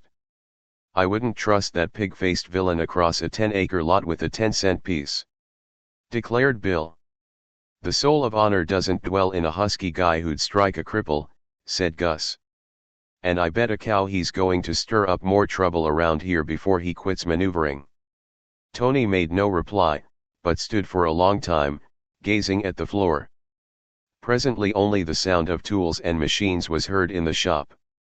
It is not probable that Luigi told of the precise outcome of his clash with Bill and Gus, though he may have said enough to influence sophomore sentiment against Bill's standing in the school. At any rate, the feeling grew in strength and spread until it became a subject of comment among freshmen and seniors who were inclined to sympathize with the brainy and keen-witted lame boy. At least he had many friends, both high and low, and most of the teachers admired him openly. So far the sentiment had been rather more doubtful and erratic than determined. There had been nothing to warrant the assumption that Bill thought himself more intelligent than the sophomores, or members of his own class. His radio knowledge was somewhat a thing apart, and in that he shared with the less obtrusive Gus. And then the lightning struck, suddenly and hard. Once each week an outsider from the engineering department of some big industrial plant, or large university, lectured to the entire student body of the Marshallton Tech in the assembly room, and there were some of these talkers who got much pleasure out of it. Not only was it interesting to hold forth to a lot of eager, responsive boys on subjects that elicited their curiosity, as the building of great dams and bridges, the tunneling under mountains, the erection of mighty machines, but it was also diverting to hear their various comments, which also led to a comparative estimate of their understanding. Davidson, chief mechanical engineer of a great mill building corporation, was especially interested in the personal equation concerning the students, particularly after Bill Brown had asked him a lot of questions, some of which he had replied to rather lamely. Even more as a matter of getting back at this young investigator who sat with a crutch held before him and regarded these replies with a smile than for the desire to measure minds, Davidson gathered a few catch problems that were stumpers, and upon his third visit, after talking a while, he switched off on the subject of problems, shortcuts to solutions, and then put a question, looking hard at Bill, as though uttering a challenge. Now, how would you go about it, he shot at his audience, if you were asked to measure the cubic contents of an electric light bulb? A number of smiles greeted the question. These may have been from lads mostly in the advanced courses who knew the trick. The lecturer asked for hands to be raised by those who thought they could do it, and noting with satisfaction that the crippled boy was not among the number who responded, he began hearing them, one at a time. "Measure it outside and allow for the thickness of the glass," said one fellow. "But how about the carbon inside?" asked Davidson. "Break the glass and measure the loop," called out a soph. "How many of you would go at it in that way?" A number of hands went up, some rather reluctantly, as though their owners scented a trick. Davidson still eyed the cripple. "How would you do it?" he asked. Bill shook his head and said, "It is that old trick of Edison's and it's dead easy. I guess a good many of our fellows know about it. You simply punch a hole in the bulb, fill it with water, pour it back and measure the water." "Yes, that's right. It is really the only sure way," said the man, his manner showing disappointment. "Oh, no, it isn't, begging your pardon." "Oh, no, not the only way," said Bill. "Well, now, how else? Put water in a graduated glass, stick the bulb in up to the plaster seal and note the increase. Then break the glass and the carbon and put that in separately, deducting the last amount from the first." Davidson scratched his head. "Yes, that would do it, of course, too, but you said the other was the only way," insisted Bill. "Oh, well, the only quick and sure way. Of course, there are other methods. I'm sorry to have to disagree with you, but my method is just as sure and quicker. It might do, it might do. You seem to be ready with shortcuts in mechanics. How would you quickly divide a board 17 3/8 inches wide into 5 equal parts? Can anyone here do it?" "That's easy," said Bill. "Well, then, how about this one? If a pint cup." "Your question about dividing the board is too interesting to pass over so hastily," interrupted Professor Search. "If you will pardon me, I would suggest that Brown go to the board and demonstrate it. Will you let Grier do it? He knows that old trick, and he is handier with the chalk than I." Gus went forward, took a 2-foot rule from his pocket and laying off 2 parallel lines 17 3/8 inches apart, laid the rule diagonally across them so that the space would measure 20 inches. Then he ticked off at the figures 4, 8, 12, and 16. Laying the rule straight across from an outer line to the first tick, he turned and announced, "Each space is practically 3 and 15/32 inches." This brought forth something like applause, along with many very audible remarks, such as, "Pretty cute." "Handy." "Where'd he get it?" "Can't fool either of 'em, can you?" "Those fellows are practical, that's sure." Mr. Davidson smiled sort of absently. He had to give approval, but dropped the question rather abruptly, going back to his last problem. "Now, see if you can tell me this. I have a half-pint cup even full of water, the liquid exactly level with the edge of the glass. About how many 1-inch brads must I drop into the cup before the water overflows? Water, you understand, not oil, nor molasses. This is an old experiment and it concerns a well-known physical law. If anyone has seen it done, he will kindly remain silent. Now, who will make a guess as to the number of nails?" Every brow was wrinkled, except those of a few conclusion jumpers, of whom there must be some in every crowd. One of these latter fellows shouted at once, "About a half dozen and it'll slop over." "It'll take only 1 or 2, said another. "Not more than a dozen, anyway." But the others, mostly lads capable of real mental exercise, were all cudgeling their brains. It was a subject which had much to be taken into consideration. Presently one senior spoke up, "It ought to take more than an ounce of them." "Nearly as much, anyway." "More." "That'll fool you mightily. It looks as though a few brads would do it, but it will take a lot." "And why?" asked Mr. Davidson. "Come, what do you say about this?" He again appealed to Bill, turning then also to Gus. "Well, sir, I think I can see that it will take nearly all of that box of brads, perhaps 100. It is a matter of cohesion, and even water possesses that, so that to overflow, it will have to rise a good deal above the rim. The area of the glass plus the rise that will be required for the overflow will be, in solid contents, easily as much as that box of loosely filled brads. If they were melted down, they wouldn't be greater than the water area. It is a good deal like the loading of a boat. The displacement is a uniform, compact mass, the load is a jumble with more air space than material. And it is like the floating of a heavy iron pot." For answer the lecturer turned and drew a half-pint of water in a glass, brought from his pocket a box of brads and began dropping, one at a time and counting them into the water. There was profound silence. As the number increased, reaching above 20 of the small nails, there began to be heard comments here and there.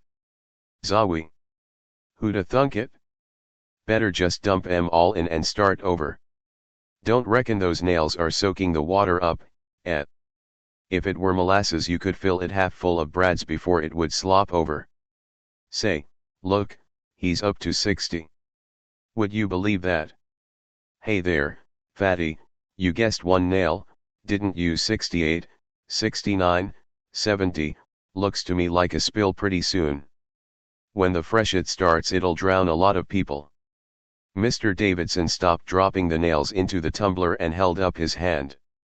"There it goes, boys, the first drop over. 82 brads. You can see who guessed best.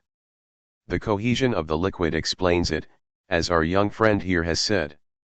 I'm glad you have one thinker among you.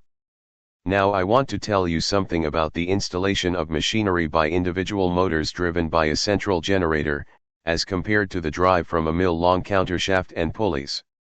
And he proceeded with his talk. Yes, the lightning had struck. From this moment the respect shown to Bill, and to Gus also, by those who had no desire to do otherwise was really almost overdone, his classmates being generally proud of him, and the teachers and seniors pleased to have him a member of the school. But the Sophs mostly grew more inclined to consider both boys a menace to their peace of mind. Chapter 13 Quick Work. "I must have to report to you the utter spoil of your shop and your work, also my own complete."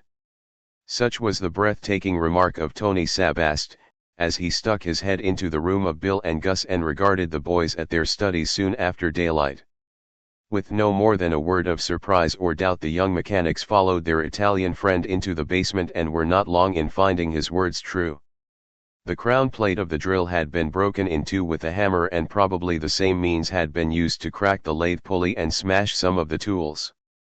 Materials were not harmed, but the work just begun on two new radio sets of the better value, along with Tony's efforts, was reduced to splinters. The door of the shop had never been locked. The miscreant had entered in the night and engaged in the work of destruction. "Well, who?" began Bill. "Ah, say not that question," said Tony. "Do not you know? Is there a doubt, even one?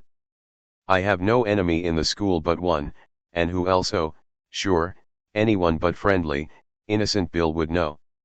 Malatesta, of course." Gus was ready with shortcuts to names as well as to problems, his genius for detection having been proved in a like instance, before this. He went over and picked up a hammer, holding it by the head and scanning the handle. "Here, I suppose, are some thumbprints," he said.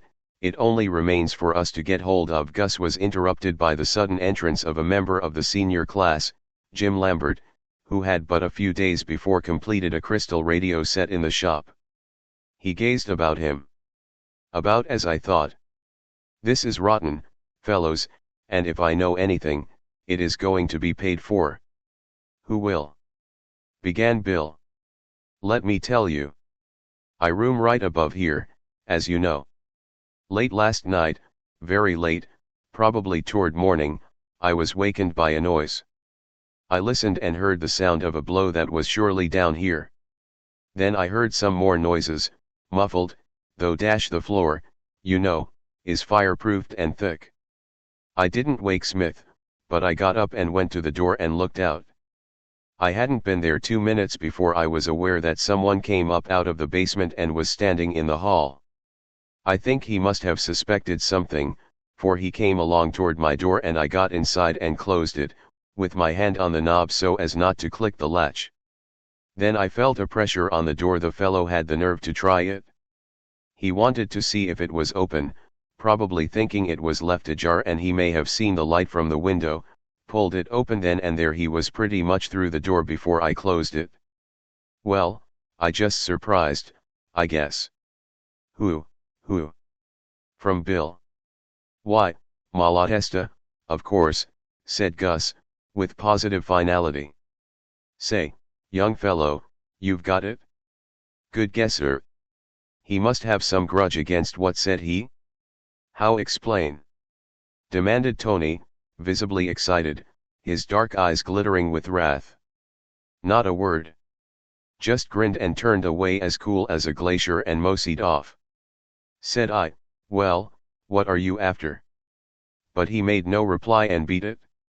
If this isn't the limit. Bill exclaimed. It'll be his limit. Come on. The doctor is an early riser and we'll see him at once, Lambert urged. But we aren't going to squeal on A. Bill's loyalty to school practices was extreme. Oh, yes you are in this case. This is no prank. It's a crime, and it would be another to keep it to myself. Loyalty to the school demands that we squeal. To be sure we have only circumstantial evidence, no, actual, said Gus, holding up the hammer. Let's get the man and we'll do the rest with some ink, a piece of paper and a magnifying glass. Glory! That's the cheese. I never thought of that, Lambert said, leading the way out of the building and to the office, discussing the case further on the way. The boys met the doctor returning from an early morning walk, which was a habit with him, and within the office he heard Lambert's report calmly. We cannot call in any of the teachers, or the janitor, as hardly anyone is up yet. We shall have to handle the case without gloves and depend on you boys. You will understand my position, so I will ask you, Lambert, to bring Malatesta here at once, saying I wish to see him. Wake him, if need be. But if he refuses at this hour? Ask the senior. But will he, if it is at my request? Very likely. I know him. Rage, scare, ugly, even knife, no telling.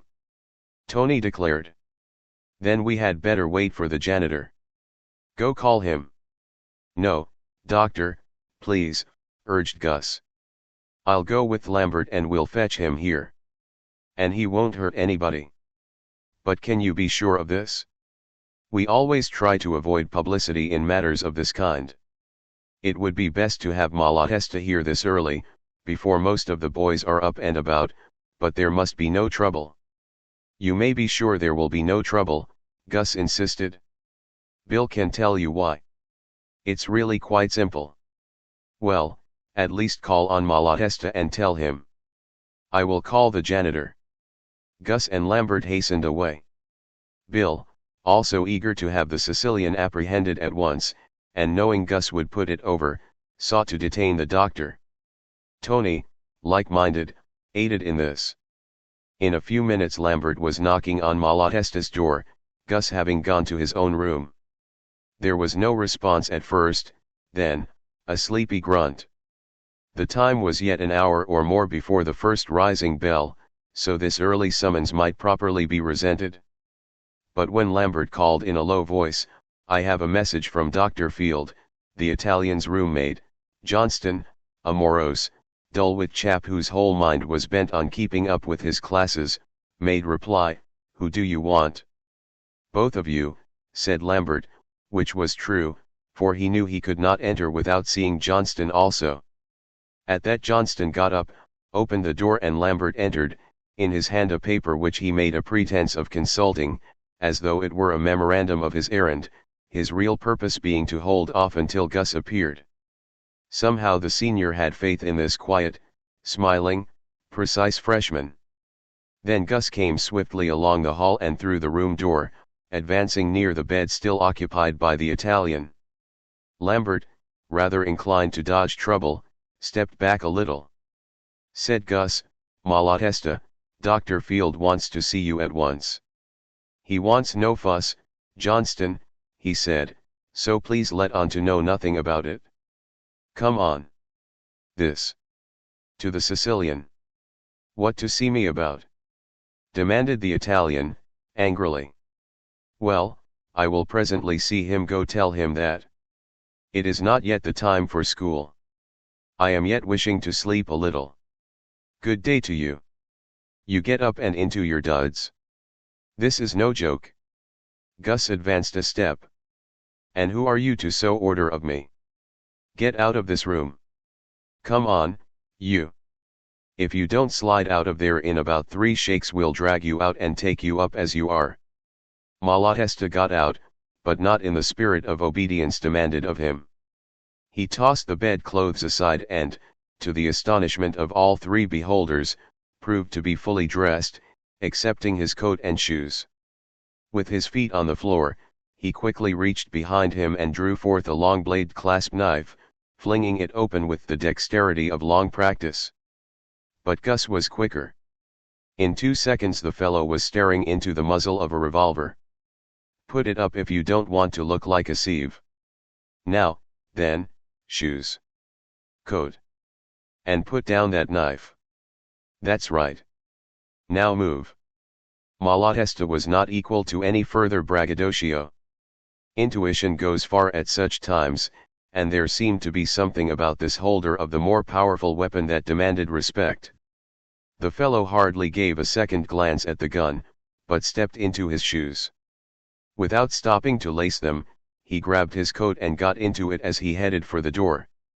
The march to the school office, single file, Luigi, Gus, and Lambert in the order named, was as silent as it was hasty, Gus thrusting the pistol, a real one this time and loaded, into his pocket as they went. Nor did he need to draw it again. "Luigi Malatesta, I am sorry to have been compelled to bring you here at this hour," said the president, "but you are suspected of I know. But me it was not. Yet I know who, though to tell I shall never do." "How do you know? Were you present, then, when the injury was done?" "No, not present, but I know." "You must tell us never." "Why not?"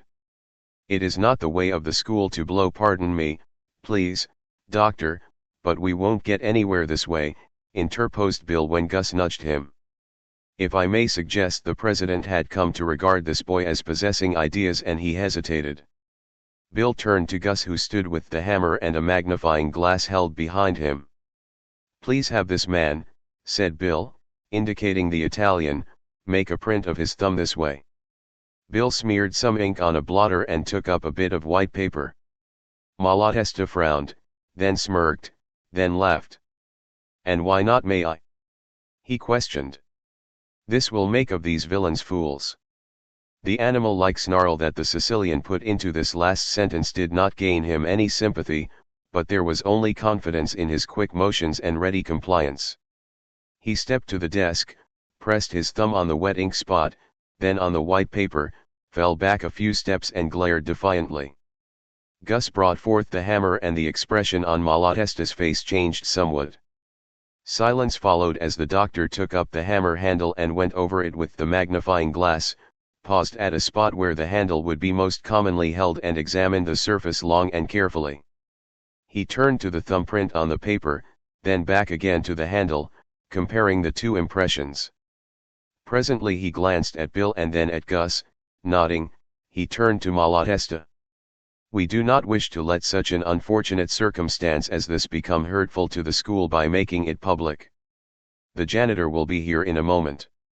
He will accompany you to your room and you will obtain your property and leave at once. When you return this way I shall give you the sum paid us for your tuition. The school will make good the damage you caused. Ah, here is Royce now." The president proceeded to instruct the janitor. Lambert, followed by Bill and Gus, returned at once to the dormitory, after a word of caution from Dr. Field, and, aside from the fact that Malatesta left before the school was fully awake, the students knew nothing. The injury to the shop was kept as secret as possible. In a few days the work went on as before, only one other fellow besides Lambert knowing there had been a smash-up.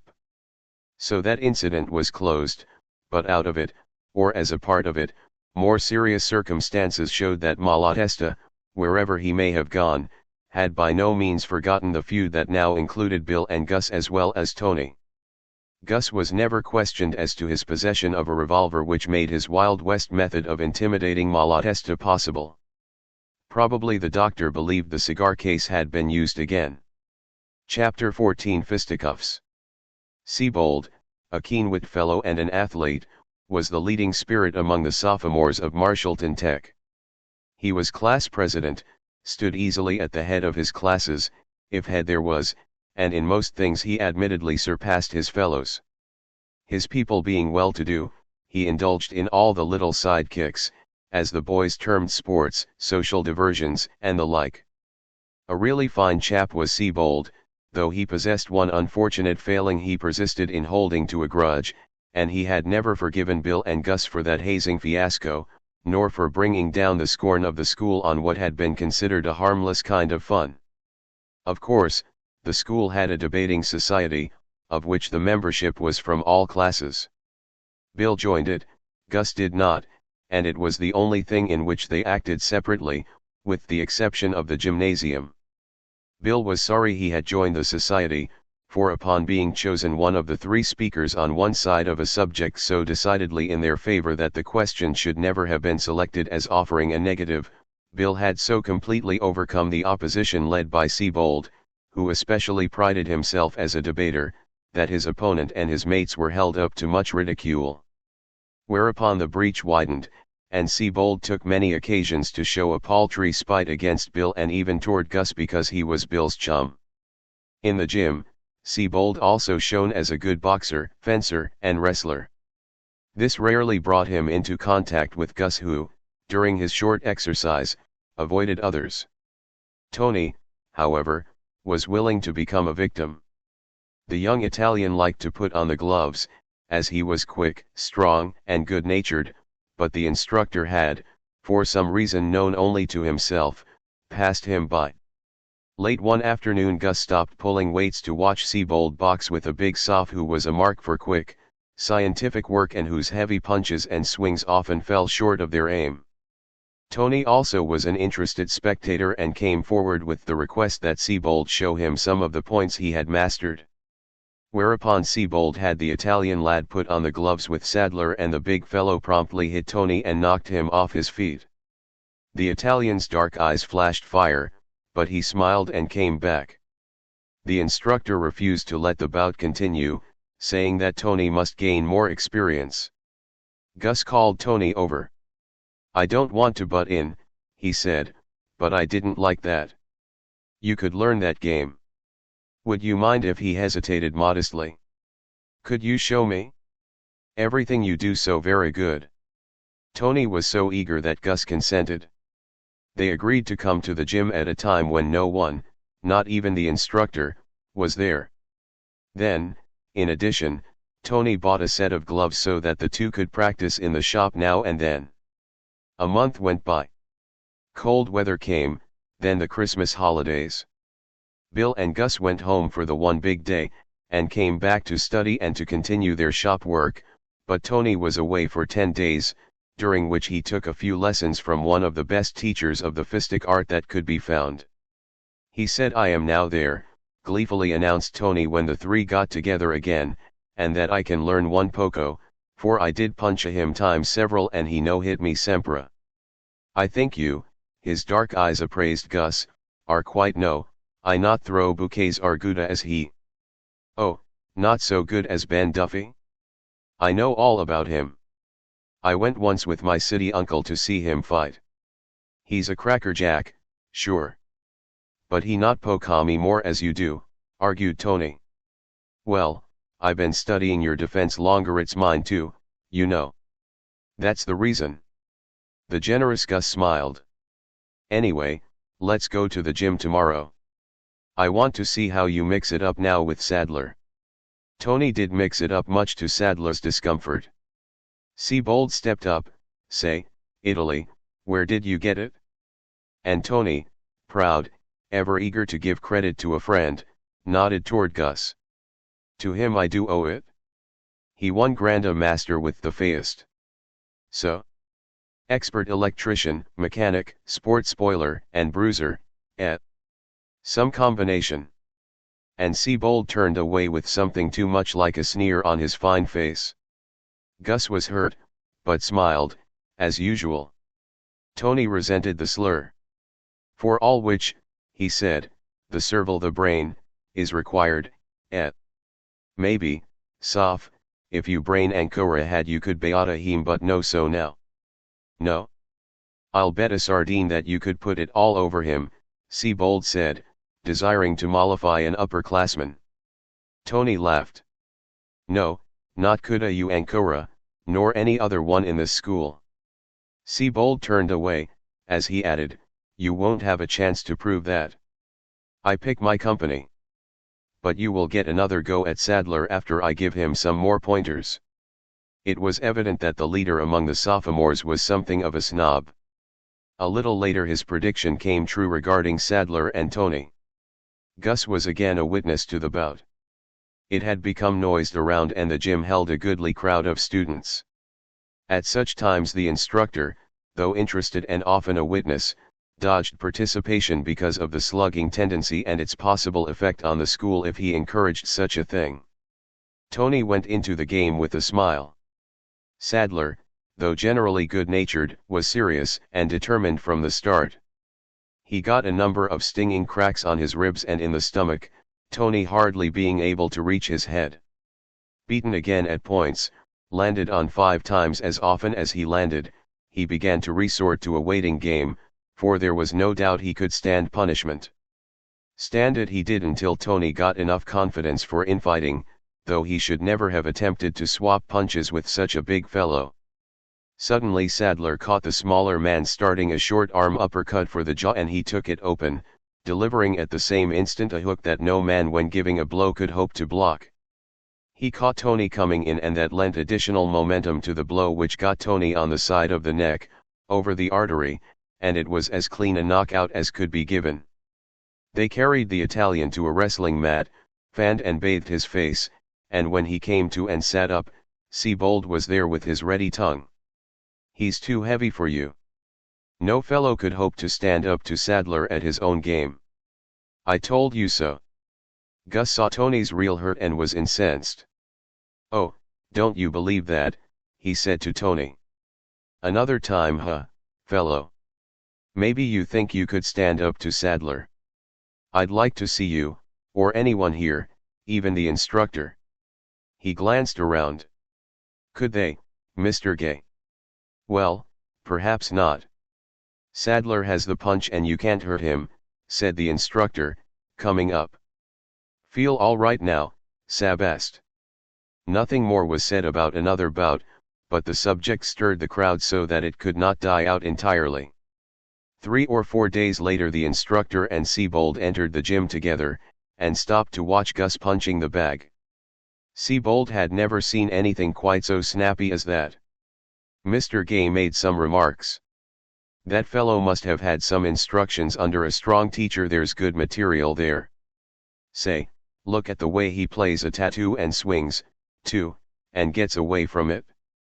Footwork, my boy, footwork. You're good, Seabold, but we haven't anything like that in the school. I had no idea of it. Shucks. All the same I'd like to see him swap cracks with Sadler, said Seabold doggedly. Just at that instant Sadler came lumbering in with a dozen other fellows at his heels. Better not start anything rough, cautioned Mr. Gay. But Seabold paid no heed. He walked over to Gus and addressed him roughly, Say, would you have the nerve to fight Sadler?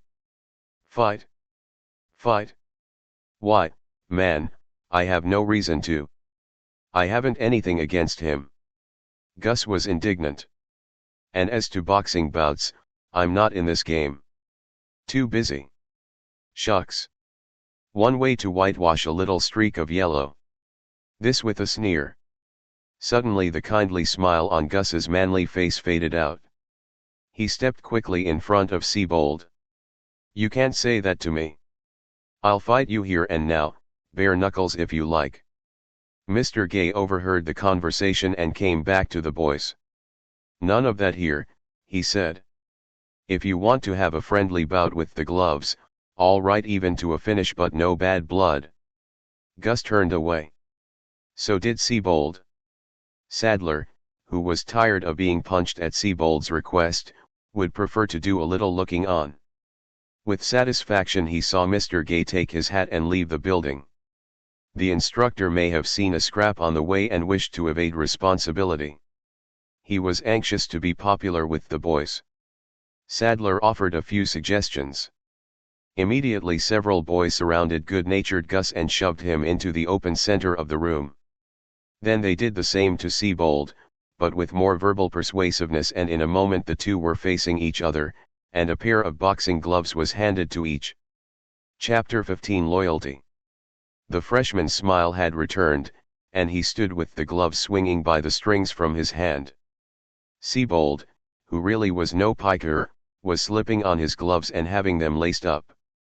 Gus wished Bill to talk for him and Tony too, not that he needed moral support, but it was pleasanter to have good friends along than to be entirely surrounded by opponents.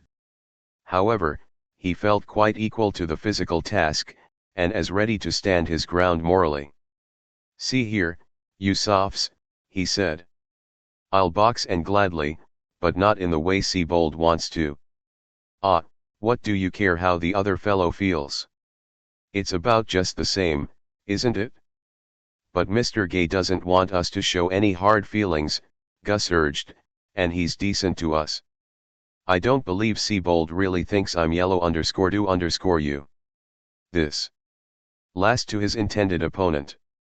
"Looks like it," growled Seabold, showing more indignation than he really felt. Had he permitted himself to use his reason, he would only have admired Gus and would not have quarreled with him. Probably it was nothing more than an uneasy conscience that now asserted itself and made him add, in self-defense, "I guess you're yellow enough." Gus had but one reply to make to that, and his answer was not verbal. He did not again take his eyes from Seabold, but he pulled on the gloves, laced the right one with the clumsy stuffed thumb and his teeth. Then he stepped forward. Seabold made a feint of extending his hand for the customary shake, but Gus ignored it, and the next moment the two were at it in a way that showed clearly the desire to hurt each other and to disregard the mere matter of points. It was a slugging match from the first. Seabold was no mean antagonist, and he had some tricks worthy of the prize ring. Moreover, he was a little taller, a little heavier, and had a longer reach than Grier. Immediately it became apparent that he was trying for a knockout. He meant to put Gus away and to do it as quickly as possible. But Gus did not mean to be put out, and it became as quickly evident that he was quite capable of making Seabold work hard even to hit him. Seabold would bore in, drive for the jaw or stomach, and either miss or land lightly, but he would nearly always get a stinging crack in return, delivered at the same instant that his own blow was blocked, or in the fraction of a second after he had only struck the empty air. Still, these blows of Gus's were not paralyzers, they were just weakeners. They made Seabold angry enough to spend his strength in getting back at the chap who could land in just when and where he wished. Seabold's nose ached and bled, his eyes smarted, and one was closing. His stomach, too, was sore, and somehow he could not help but feel that his blows were growing futile. At the end of the fifth round, as he sat back on a bench, letting some of his would-be handlers fan and sponge him, he looked across at Gus, standing there, refusing all half-hearted offers of attention and gazing at him with a smile on his unmarked face. The sophomore champion began to wish he had not got into this fuss. Then he grew furious at the thought that he was not making good. A few minutes later, near the end of the sixth round, he began to try for clinches in order to save himself, but somehow his wary opponent, as quick on his feet and as strong with his hands as he was at the start, was still adept at hitting and getting away.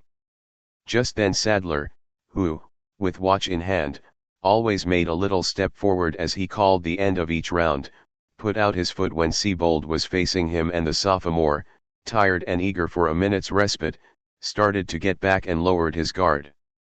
And upon the instant of shouting the word, Gus, with his back to Sadler, let go with his right. Seabold crumpled up like a rag. Sadler, slow to begin counting, stood over him a moment. Gus drew back and with the first excitement he had shown jerked his gloves off and tossed them wide. The boys crowded in, gazing at Seabold, who lay with white face and sprawled out like one dead. Gus heard Sadler's count reach 8, then stop. Someone said, "What's the matter with him, boys?" They had not seen a fellow lie so still and show not even the flicker of an eyelid. One boy stooped down and lifted Seabold's arm, calling to him, "Wake up! Are you hurt?" A doctor's son got down and put his ear to Siebold's heart. "Gosh, fellows. It's stopped. He's dead." Gus pushed the boys aside. He had hit Siebold over the heart harder than he had intended. What if the blow had proved fatal? Most unlikely, more than once he himself had been struck that way. It had hurt him, and once it brought him to his knees, but it had never made him unconscious. He, in turn, got down and put his ear to Siebold's side. In the excitement both the doctor's son and Gus had listened at the right side and no one had observed the mistake. They were all looking on with horrified faces. Gus could hear nothing. He touched the prostrate youth's cheek, it was cold.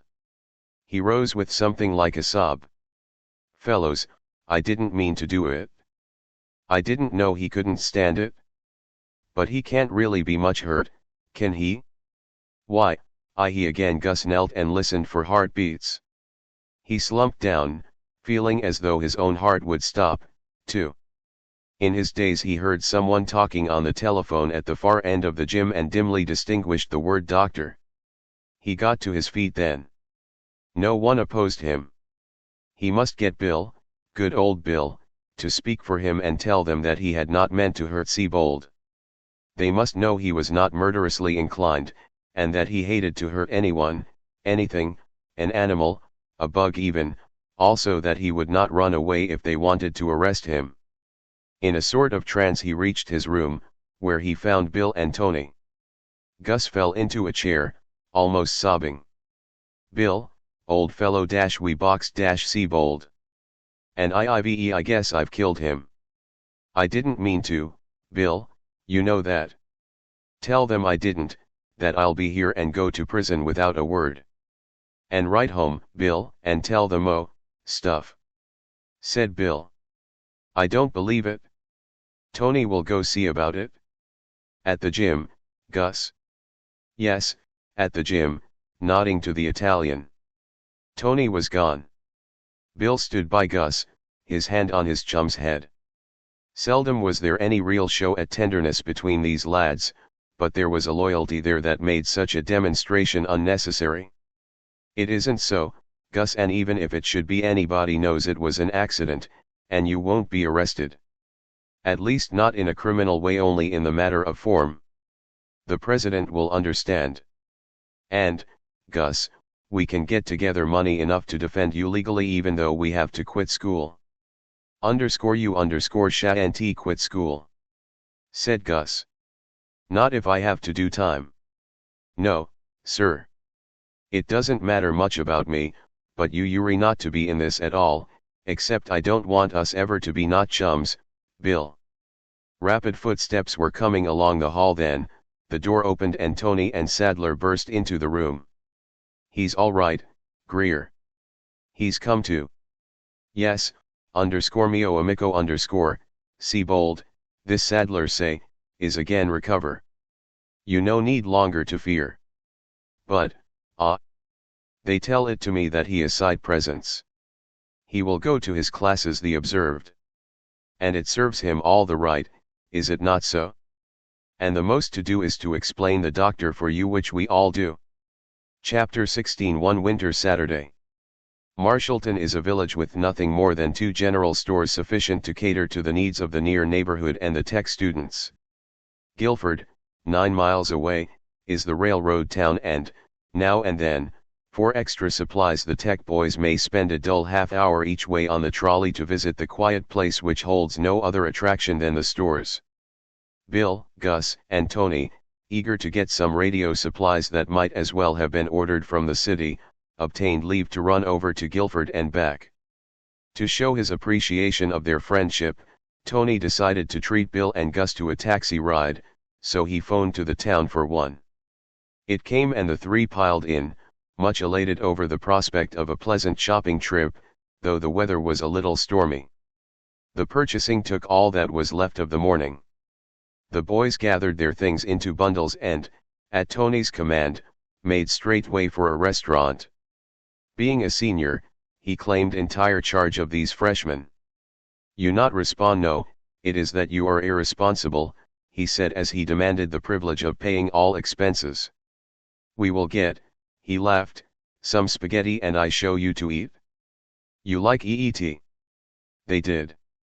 The clean tables and pleasant interior were attractive. The boys stamped the newly fallen snow from their feet, and opened their coats to the genial warmth. Then they turned to meet the waiter and glanced up with something of a shock. Luigi Malatesta stood before them and addressed them collectively, I am proprietor of this. We serve only gentlemen. You will go to do elsewhere. Gus leaped up, forgetting the fright after his last fisticuffs. He wanted to punch this villain again. Listen, you confounded nuisance. This is a public place and we demand. He got no further, for Tony's hand was on his arm. Attendate, _mio amico _wait. Would you eats in a such place? We might all get the poison here.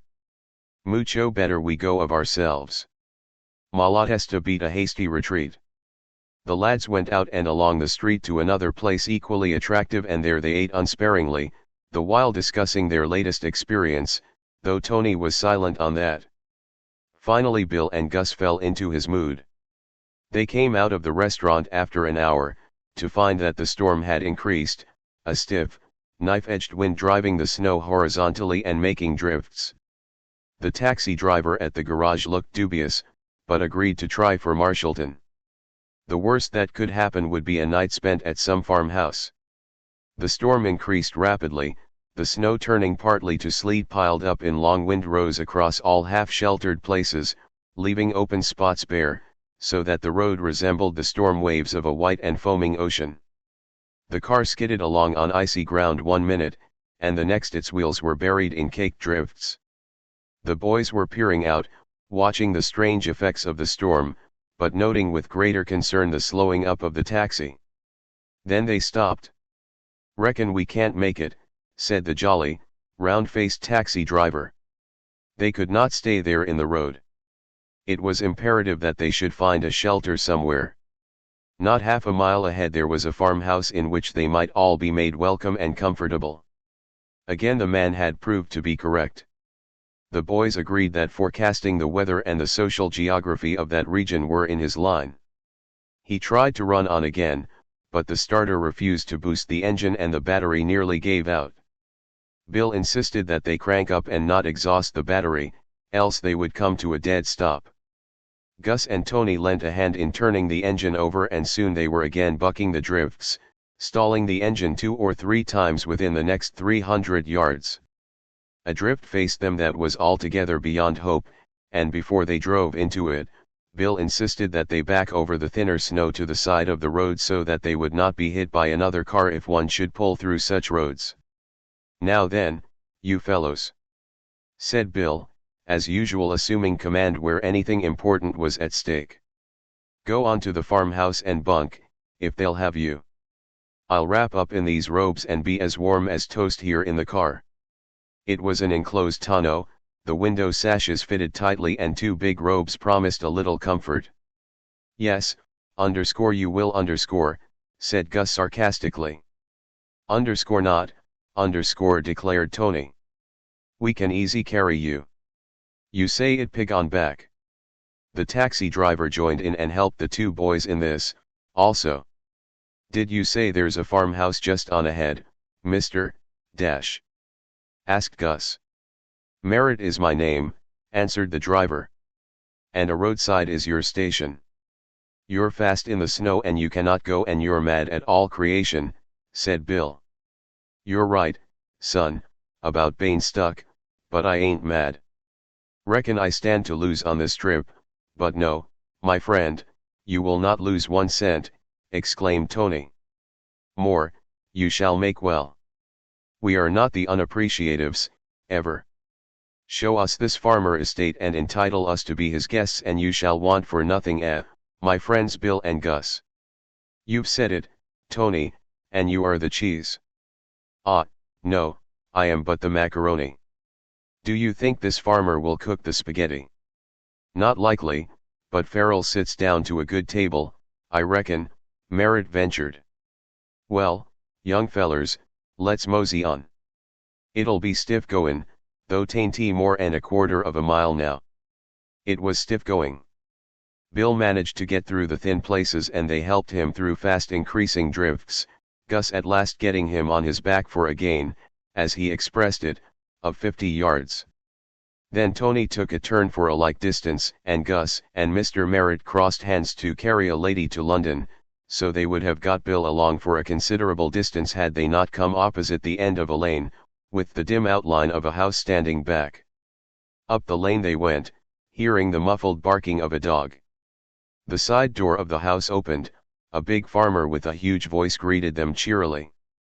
He was in his shirt sleeves, which argued for comfort inside the dwelling, and there was an air of comfort in the broad hallway that was gratifying.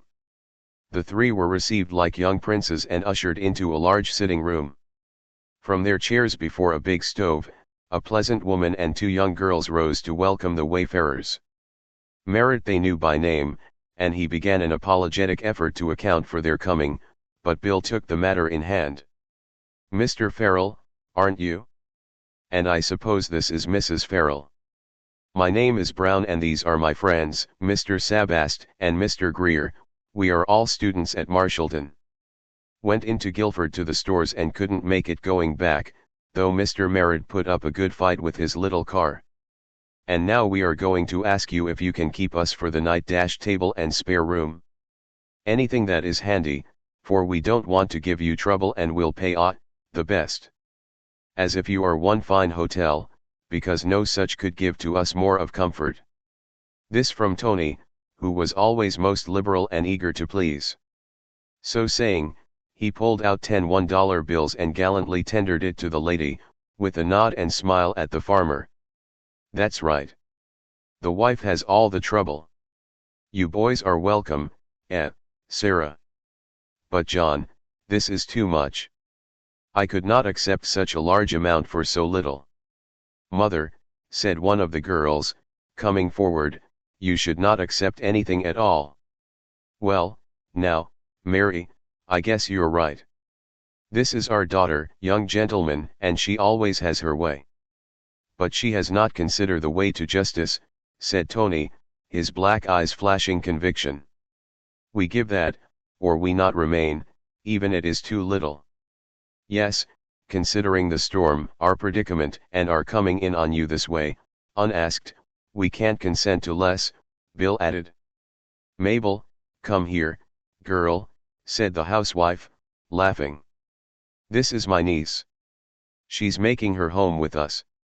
Now, all you young folks and Mr. Merritt enjoy yourselves while I get supper and father does the barn work." The boys never forgot that long, yet all too short winter evening, the wholesome food, the dish of homemade candy, the fireside game of 20 questions, the music played by Mabel on the old-fashioned square piano while Mary and Tony danced, the lively conversation and Bill's exhibition of so-called mind reading, really muscle reading, during which, with Mrs. Farrell and Mabel holding his wrists, he found, blindfolded, a hidden pocket knife. Merritt had slipped out early to open the radiator of his car, which he had foolishly forgotten to do. He had come back and called Bill aside for a moment. "There's another car down the road, just beyond mine, a big one and nobody about. I went along a piece to look at it and I think I know who it belongs to, that there new Italian hash house feller in Guilford. Only one car there like it and that's his N. You was a skin about him bane in Guilford." "Yes. We know him and he knows us. He could have found out you were taking us home and then have seen your car here and waited." "You mean followed you? What'd he want to do? Is he still in his car?"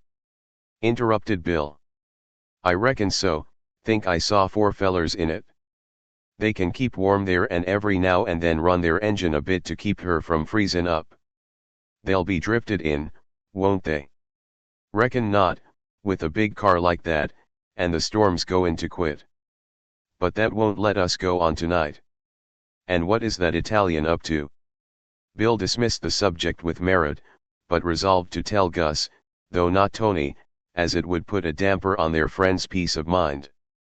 What harm could come of Malatesta's being here? He could not approach the house without alarming the feral dog, and that was assurance enough. And Bill could not help being doubtful as to the Sicilians being really dangerous. There might be such a thing as carrying this grudge business to extremes, but hardly here and in this storm. Bill and Gus spent the night in the best spare room, under the heavy covers of an immense four-poster. They slept through the cold night like inanimate objects. Tony, alone, occupied a room which had evidently been that of an only son who had gone away to the Great War to remain away forever. There was crape hanging over the frame of a picture showing a sturdy, manly-looking fellow in khaki. From the appearance of things, Tony, also, should have passed a comfortable night. Merritt was tucked away to his entire satisfaction. Chapter 17 Kidnapped.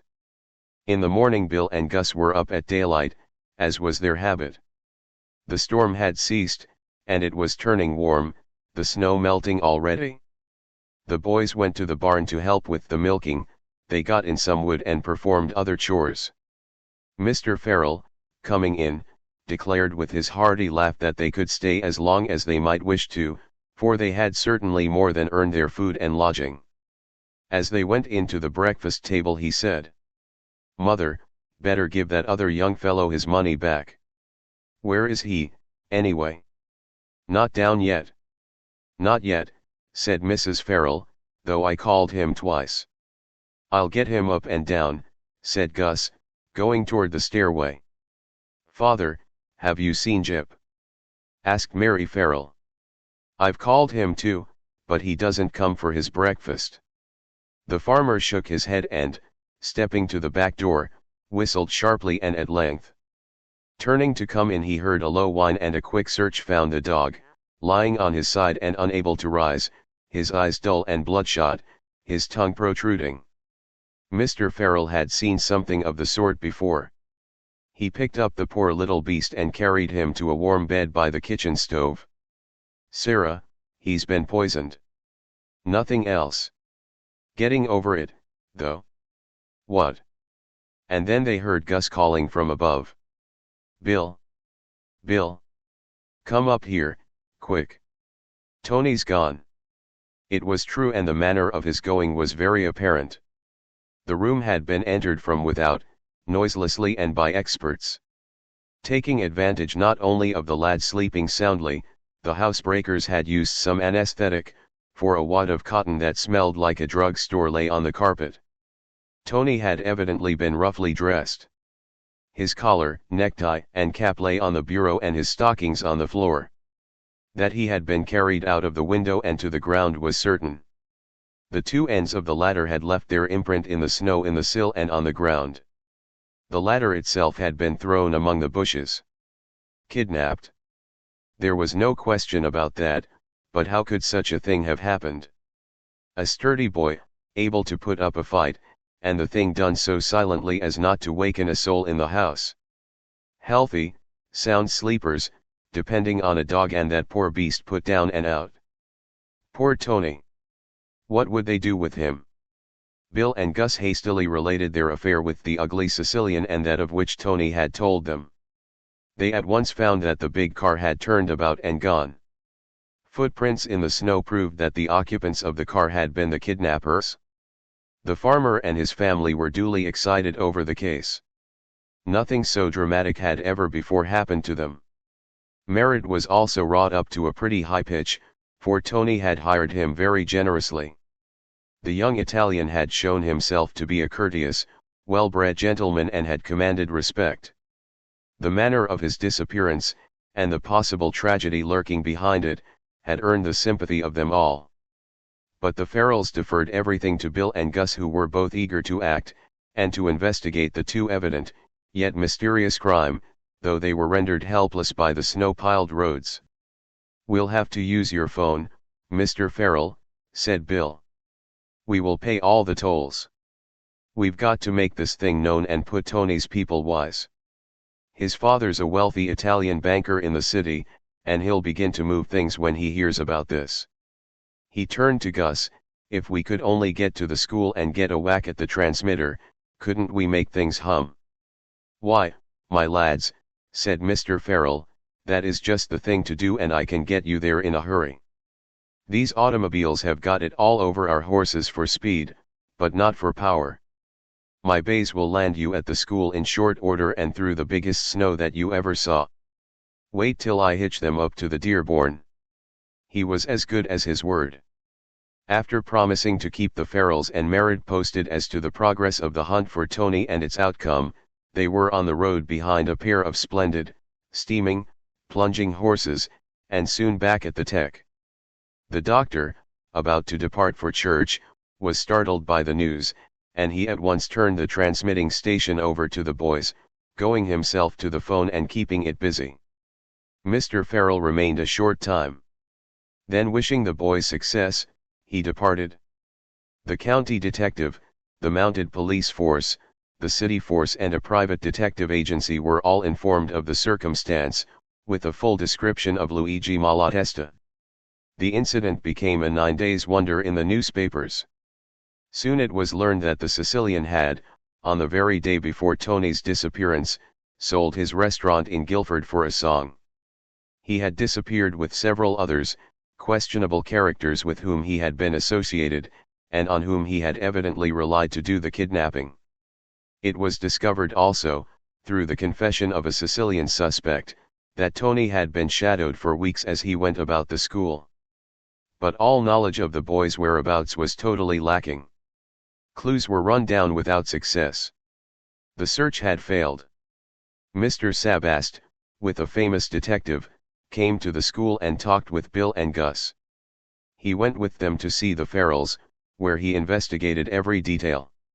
The search went far and wide, with no trace of Tony. The banker offered $5,000 for information that would ensure his son's return, and smaller sums for any positive data, which might lead to the arrest of the kidnappers. Tony's mother was dead. An older brother who had been in business in the Far West was once a victim of the Malatesta clan.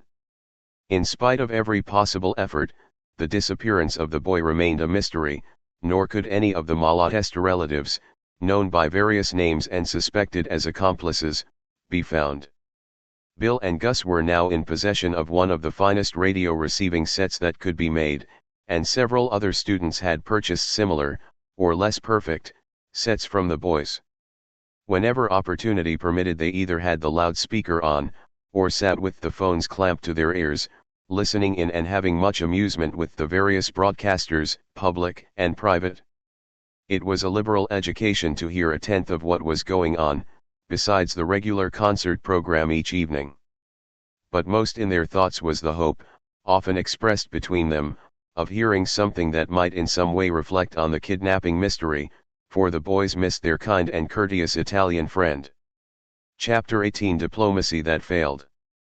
"Gus, I can't get it out of my head," said Bill one day, "that we're not, as they say in diplomatic language, entirely persona grata here. At least, not as we should want to be if we have the proper loyalty to the school. We have our friends, of course, among seniors, freshmen, and even some of the softs, but the softs generally have very little use for us. Even some of our own class, in the sports, have a big leaning toward Siebold and his bunch, and they like to go along with the shouters." "Well, I guess they'll have to go along, then," remarked Gus indifferently. "But Gus, it's a reflection on us. We ought to be in as good fellowship as anybody. Now that we've made out so well in our radio work and are not nearly so busy, with the rest of the term all lectures and exams, you know, we might gee in a little with the social end of it. And sports, too, Gus. I can't do anything but look on and shout," but Bill's remarks were inspired by a glimpse across the greensward at a bunch of fellows on the ball field, evidently at town ball and practice. With the coming of spring and warm weather, the Tech ball team had been newly organized and put at practice. The next month would see them crossing bats with Guilford Academy, Springdale School, and other nearby institutions. There was great rivalry between the home team and Guilford Academy, which had a strong team, and was much the better of the two, except that the Tech school had acquired, through Siebold's efforts, a very good outside pitcher who kept the academy lads guessing much of the time. The winning of games, therefore, during the preceding season had been pretty even, Guilford leading by 1. And then, at the behest of older and more judicial heads, representatives of the League of Schools had met and decided that each team must play only with members of its student body, hiring no semi-professional pitchers, or even coachers, thus making the contests entirely fair. A result of this was that in the games of the season Guilford, with a pitcher from among its fellows who had previously given his services to other teams as well, simply ran away with Marshallton Tech, winning one game by the score of 15-2 and the other was a shutout. Gus, I've bought a ball and I've got Sam Carey, who says he used to catch for his home team somewhere in the West, to agree to keep his mouth shut and pass a few with you, off somewhere where nobody will see. Righto, old Bill. Anything you say, but what's the idea? Well, Gus, I don't like Guilford swamping this team in the way it has, and I propose to try to stop it. Bill's lips were compressed and he had that look in his eyes that meant determination. But Seabold, began Gus. Doesn't entirely run this school, nor its ball team, even if he is captain and general high muck, declared Bill. It was with extreme satisfaction that Bill sat on a log at one side of a path in the woods and watched little Carey, who proved to be no mean hand at stopping all kinds of balls, nearly knocked off his feet by the machine gun-like pitches of that other fellow from Freeport, as Gus was sometimes called. One early afternoon the gym instructor also sat by Bill and watched the performance. Mr. Gay had promised secrecy, but not to refrain from comment. I'll say he has not only got command of his ball and 3 good styles, but he also knows some tricks that ought to worry any man at the bat. Throw that waiting ball again, Grier. The instructor called. I want to watch that. Oh, fine. It looks like a hard one and a fellow will strike over it 9 times out of 10. Well, I've got this to say, if we expect to win any games we've got to have a fellow like Grier in the box, but Seabold will stick to Maxwell, who is about a 5th-rater at his best. But has Seabold all the say? Bill queried. A good deal of it. You see, his father backs up the boy in everything, and he has put the club on its feet financially, in a bigger way than even the Guilford team. Moreover, the elder Seabold's money built our grandstand, the dressing rooms and hired our pitchers for quite a while. So young Seabold can afford to play politics and ensure a following, which nobody, even the professors, can stop. And the faculty and the doctor don't bother over the matter. That chap is going to be a state senator, or a congressman someday, I have no doubt. It won't work, though, Mr. Gay, declared Bill, because it isn't justice. Others besides Seabold are interested in and loyal to the school. We want to see our team win, don't we? Yes, of course. I'm going to shoot that at Seabold and, if you'll let me, I'm going to hint that we have a pitcher among us who outranks his choice in all the high points. It was on the next afternoon, which was rainy, that Bill found the library pretty full of readers, and among them were 6 or 7 of the ball team. He took a seat beside Dixon and directly across the table from Seabold and Sadler. He turned to Dixon. When is the next ball game? He asked. We play Springdale next Saturday, but they're easy. The last game with Guilford is Saturday week. It's too bad that we get licked so unmercifully when there's no need for it, Bill remarked. No need for it? No, there's no need for it, but I suppose we have needed it to put some sense into us, but no longer. It would be pretty easy to clean that bunch if we went at it right. How easy? Asked Dixon. Why, you know, without asking that. Putting a good man in the box and another behind the bat, of course. Where'd you get your good man? Here in the school. Who? I guess you'll have to keep your eyes open. Anybody ought to listen to this, Seabold. Dixon leaned over the table. Brown says we've got pitching material. Well, what of it? Don't I know it? It's a blamed sure bet he doesn't know it, or if he does he ought to be jailed for conspiracy to beat the school team, laughed Bill, still addressing Dixon. How's that, Brown? What's your dope? Ventured Sadler, who alone really dared to question Siebold's authority. Bill went on, in forcible language, for he was aware that Siebold was listening, and repeated what he had said to Mr. Gay and to Dixon. The argument about everyone in the school being interested in the success of the ball team seemed to strike home, and several boys gathering round began to make comments favorable to the sentiment. The librarian came over and objected to the talking. "Let's go down to the gym and talk this thing over," said Sadler. "Brown will spring this man on us if we'll try him, Brown?" "Why, sure," said Bill, rising. "Come on, Siebold. Too busy reading. Nothing to it, anyway." Siebold didn't even look up from his book. "Is that so?" Sadler was angry. It was evident that he was willing to oppose the captain. Bill thought he saw an opportunity right here. "He has only one vote," he said, "and I understand that all of us who care to may have a say. I know several fellows who Bill got no further."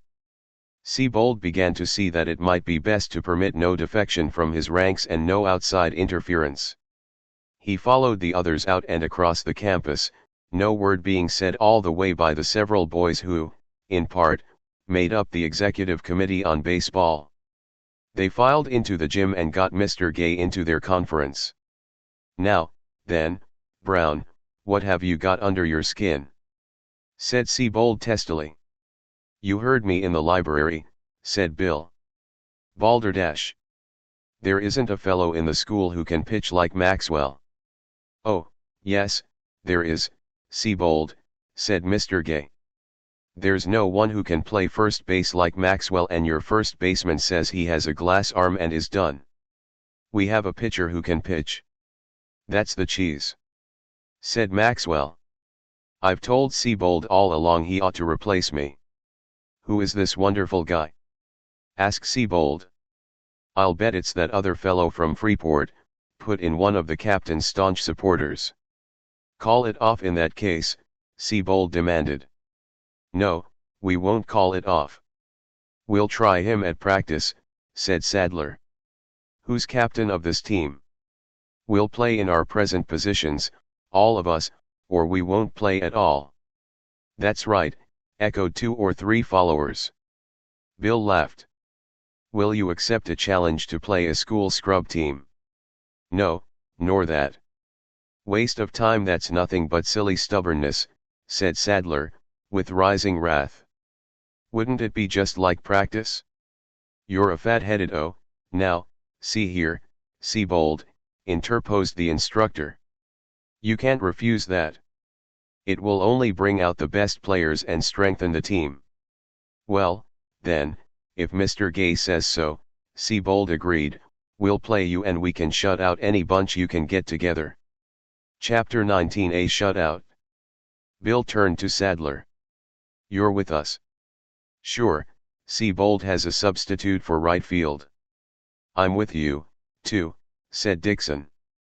"Put Lungy in my place, Cap." Siebold grew angry. "You fellows have been kickers all along, and now you think that will weaken us. Well, if Ritter can't take a fly better than you can, you big stiff, I'll assassinate him, and Long is as good a shortstop as you are, Dixon. We have 4 other substitutes and I'll promise 3 of them for our scrub team, Brown," Sadler declared. "All right, that's 7 fellows and we can pick up 2 more, surely." "Let's hunt them up right now," demanded Bill. They did. As it was clearing, they went to the diamond and after a little practice all round at town ball, Bill watching closely, they got into the places best suited to each player and then elected Bill manager and Sadler captain. The big fellow and Dixon had discarded their suits for plain shirt and trousers, and a small collection was taken up for pants and some extra gloves. Mr. Gay gave them a catcher's mask and some bats. The next afternoon, the challenge having been formally given, the match between the regulars and scrubs took place, Siebold winning the toss and taking the bases. Mr. Gay acted as umpire. Maxwell seemed to be in better form than usual. Perhaps because he found a ragged lot of players, as Bill put it. The scrubs had not fully got together and they went out, 2 on strikes, and Sadler's fly was caught. The regulars went to bat, laughing, Seabold straddling the plate. Gus stood in the box, smiling. He nodded to little Carey behind the bat and Carey inclined his head to the left. Sadler and Dixon were watching closely. Could the new pitcher on whom Brown appeared to stake so much really do anything?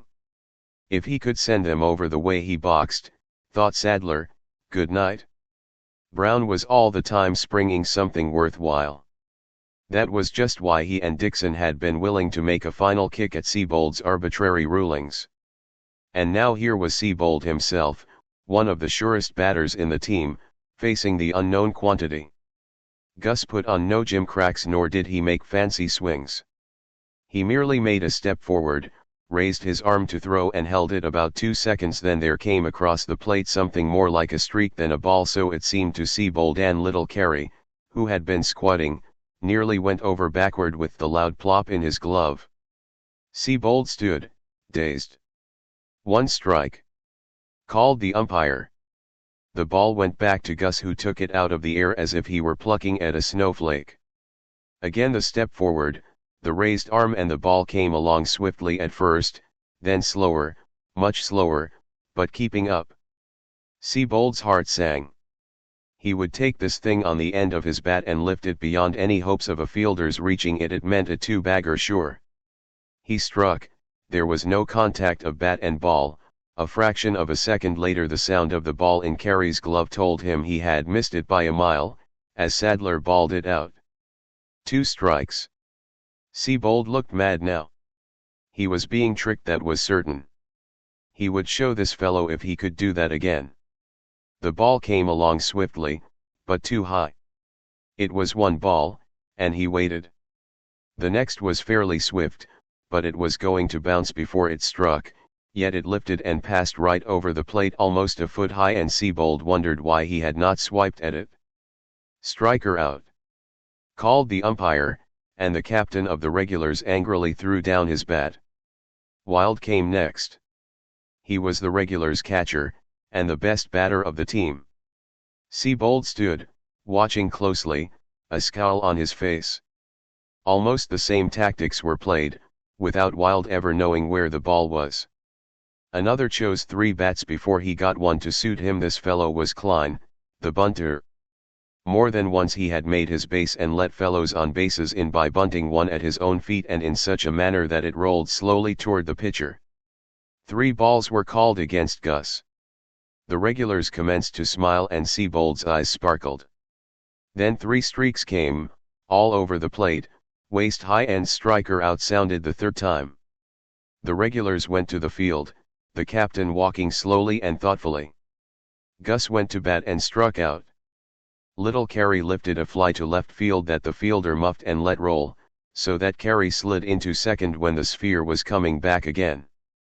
Morton, a new man, struck out as though he were not sure whether he was fighting bears, or was merely in a debate, and Dixon hit a grounder to second and was caught out on first. Still no runs.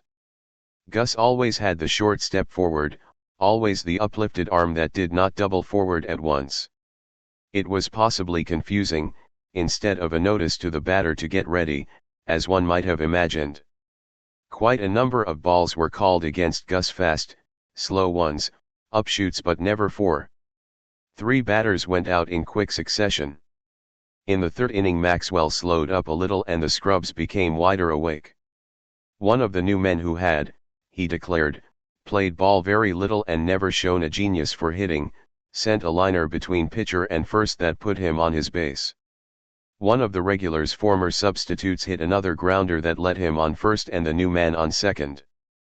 The 3rd and 4th man, their 2nd time at bat, struck out again, and then came Big Sadler to the plate. His very first crack sent a fly so high and wide that the center and left fielders fell all over themselves in their effort to get it, while the center man made a wild throw, so that Sadler rather easily accomplished a home run. It was 3 runs for the scrubs, as Gus again struck out. The 3rd at the bat for the regulars proved to be ancient history, another expression of Sadler's, with this difference, Seabold took his base on 4 balls, but he didn't get any farther than first. Little Carey knocked another liner and this the man on second dropped, the shortstop getting it too late to first. Morton again went out. Dixon hit a liner for 2 bases that let Carey in, and again the new genius proved himself such by getting in a fly that on errors put him on third. Once more a substitute who after 2 fouls knocked a ball almost within reach over the first baseman's head, made another home run on errors. The 4th was caught out on a foul, the 5th struck out and Sadler knocked another fly that was caught. 6 runs for the scrubs, the regulars nothing. Smiling, Gus came again to the box. 3 batters in quick succession, after only 3 balls were called for 2 of them, struck out. They seemed to have no idea where the balls were passing, and little Carey staggered back with every one sent in, though he, too, was smiling. And then, before the regulars could again take their places, something else occurred. Seabold merely said, "Hold on, fellows." He walked straight up to Gus, caught him by the arm and pulled him over toward Bill and Mr. Gay. "See here," said Seabold, "I'm no piker. I been dead wrong and nobody has to tell me. So, Grier, honestly I never saw such pitching outside of the National Leagues. And if you'll let me, I want to be friends, and I want you on the team. Mr. Gay, you're right, Maxwell on first and you, Grier, in the box. Are you with us?" Seabold extended his hand and Gus shook it warmly. The captain turned to Bill. "You, too. We have to thank you for this business, the best stroke of luck we have ever had." Bill shook Seabold's hand with as much gusto as he would have that of any downright hero. A fellow who could muzzle his pride and do the square thing in this manner, especially after he had been licked in a way that hurt, was a real man. "And look here, Brown. I've generally messed up this captain business and the managing too, and you have got together a team in short order that I wouldn't have believed could have slammed us for 6 runs. Will you manage us? I'll see that you are elected." "Grier can be cap." "No, sir," said Bill. "Gus doesn't want to be captain." "You'll remain captain, Seabold, or we'll both take our doll clothes and go home. But I will try my hand at advising, if you wish." "Two heads, you know, hurrah!" shouted Seabold. "Brown is manager. And we've got a pitcher now. We're going to lick those Guilford fellows so bad they'll think they've got brain fever." Chapter 20 Marshallton vs Guilford. Bill for once laid aside everything but his studies to give his attention to the game with Guilford Academy, the last athletic contest of the school year. It was played at Guilford, where the grounds were fenced in and tickets of invitation given. As manager of the visiting team, Bill had his quota to distribute in and outside of the Tech. With his characteristic thoroughness he saw that no one was slighted who was at all worthy, rich or poor. This was not so liberally managed at the Guilford end. The grandstand was pretty well filled, but Bill had reserved some good seats and to these he conducted the Farrells and their niece, stopping to tell them that Gus was pitching and that they must root for Marshallton, which of course they did. After this, with some tickets left over, Bill went outside and skirted the grounds, finding a dozen youngsters hunting holes in the fence, and to these he gave his remaining tickets. Not so long ago, he had been just such a youngster himself, and he had an abounding sympathy for those who possessed the keenest capacity for enjoyment, but were excluded without just reason. The game was typical of such contests between schools of the kind in all except the performance of Gus in the box. That youth, always smiling, never self-conscious enough even to acknowledge the plaudits meant for him, not only pitched with professional skill, but in his every movement showed a grace which demanded attention. From the first inning the result was a foregone conclusion. The home team held the visitors to no runs and went to bat with the utmost confidence, only to be retired, 1, 2, 3, on strikes. They shut the visitors out again, and 2 of them got on bases to remain there and die. They let Seabold come home on wilds, fly and errors and were again fanned. They repeated this, with little Carey at bat and only one of them made a hit, the ball lodging in the pitcher's extended hand. They fought hard and retired the Techs for 3 more innings, meeting the same fate themselves. Then their pitcher weakened and the team went to pieces, with 3 men on bases, and Wild let them all come home on a long grounder, but himself died on second, with 2 others out on strikes. They went to pieces again when Sadler knocked a fly over the fence and made a home run, or rather a home walk, and they again were retired in rapid succession. Score, 6-0, and the Marshallton crowd, including the dignified president of Tech, the instructors to a man, the Farrells, and a lot of other sympathizers yelled their throats sore, a bunch of fans going for Gus, hoisting him on high and marching around with him, singing a school chanty, "He's the stuff, he treats 'em rough, he gives 'em easily more than enough. He's awful tough, he is no bluff, he made 'em look like a powder puff. He's fast and quick, they couldn't handle ball or stick. He's winning Dick, they got his kick, they think they're slaughtered with a brick." And so on for half a dozen or so silly verses of the kind.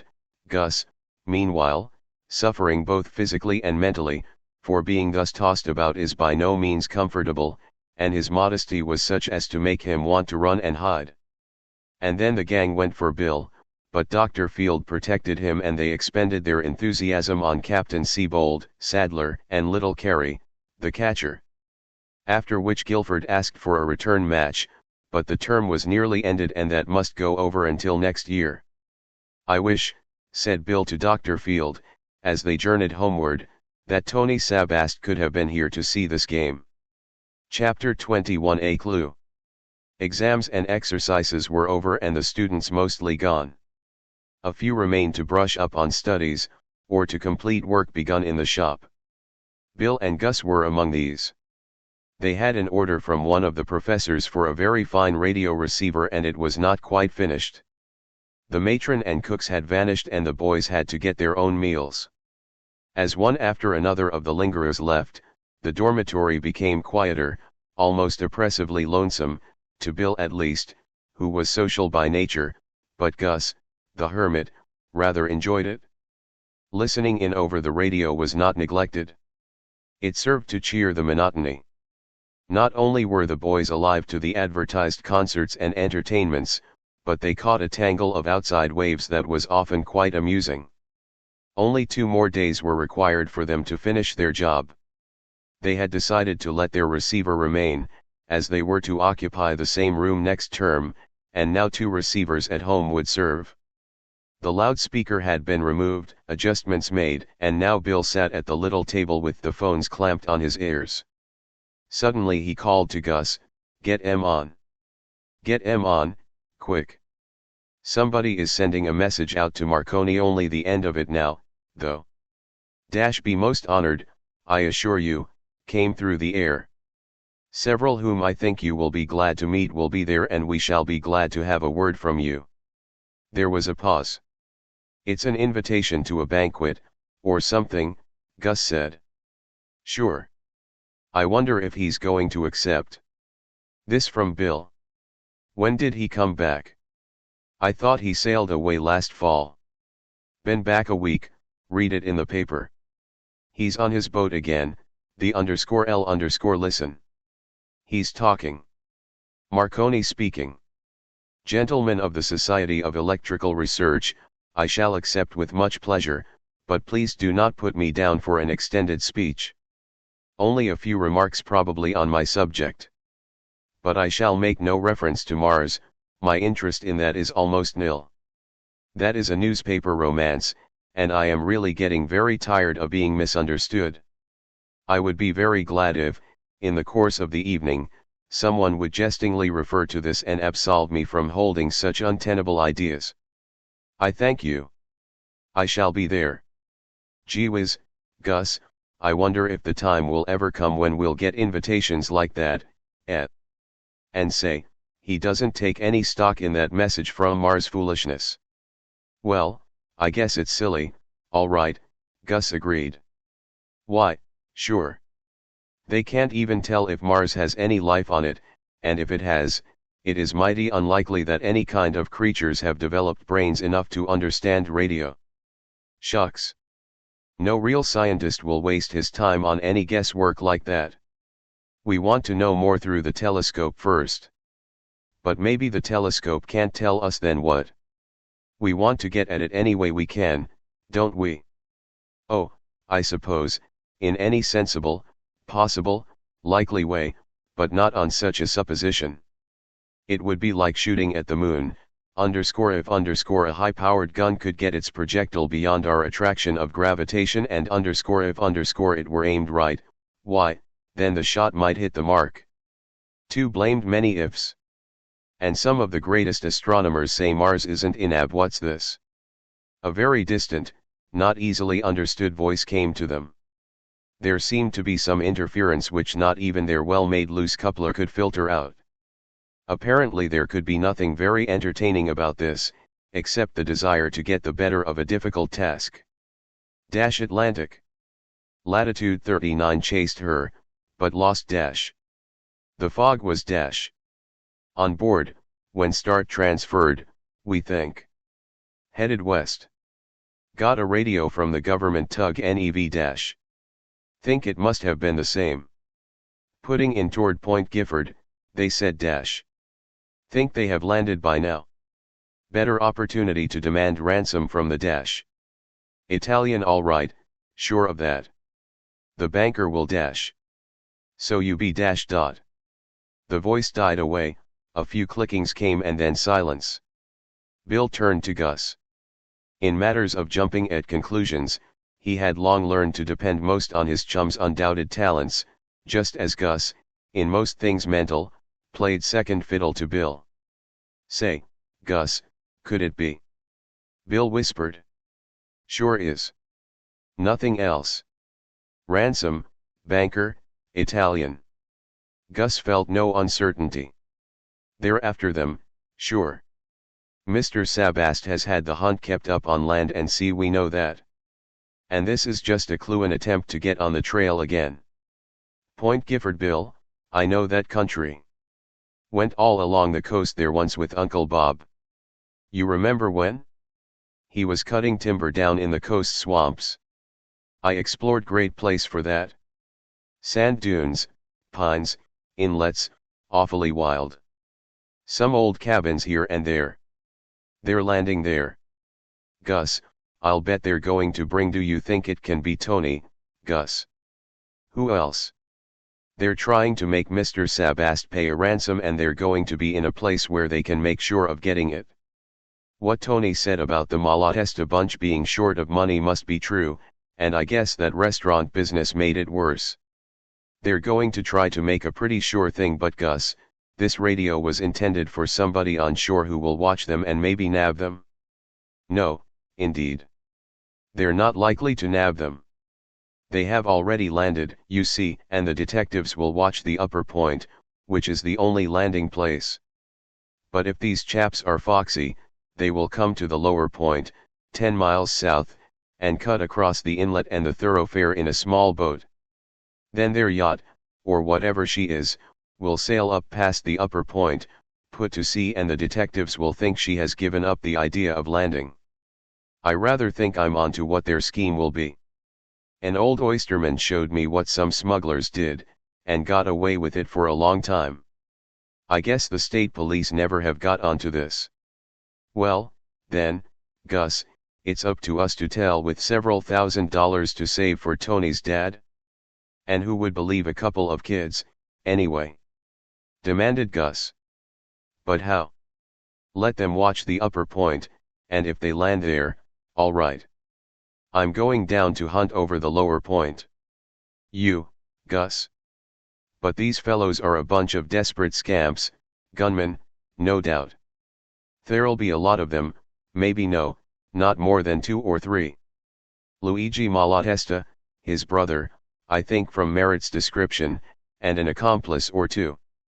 4, Gus, maybe more. You wouldn't have a chance, well, not in a stand-up fight, I suppose. But they won't be suspecting a kid in old fisherman's duds, and I can do some bushwhacking, I guess. But if you get hurt, Gus? Well, there's a lot more like me everywhere. Another brother at home, too. I'm going to try for it, Bill. I'm not going to tote a pistol, but take Dad's hammerless, double-barreled shotgun. He has quit hunting, and he said I could have it. They'll think I'm just a native. But where are you going to hang out? Your Uncle Bob isn't there anymore. With old Dan, the oysterman. He'll be tickled, I think, and I'll pay my way. Don't get hurt, old fellow. I wish I could go with you. You bet I wish you could, Bill.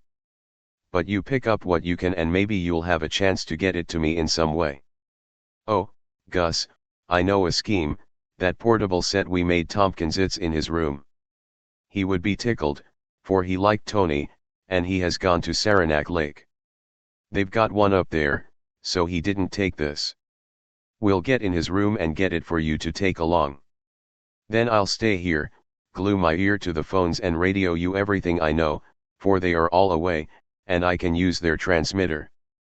Portable idea is fine, Bill, but all the rest is bunk. What, really, can you do here? Well, then, I know, we'll swipe the keys, unhook the school transmitting set and I'll go with you and set it up at Oysterman Dan's. Then we can work together. Fine. But how about the license? Got one. Merely change of locality, and my own license will let me operate anywhere. Let's get busy. Chapter 22 at Oysterman Dan's. It was a good cause, yet the boys were up against a doubtful procedure. The janitor of the school was a good-natured, but stubborn chap. He liked Bill and Gus, but they knew he would never let them take anything from the buildings without special consent. And while there was no time to get this permission, Bill and Gus knew that all concerned would be in favor of their motive. If they injured anything they knew they would more than make it good, or that Mr. Sabast would make it good. Even Mr. Hooper would, if called on. So they wrote a note to Mr. Hooper, explaining fully what they intended doing and requesting that he reimburse the school for any loss or injury to the broadcasting instrument in case anything happened to both of them. Then they placed this letter where it would be found in their room, with a request to the finder to deliver it. The janitor, they knew, was a bug on fishing. Bill coaxed him to take a day off while they watched the place. He did this, and while Mrs. Royce was strenuously engaged with her housework, the boys got the keys to the radio room. The rest was easy, even to fixing up camouflaged parts that would befool Mr. Royce, if he should enter the room.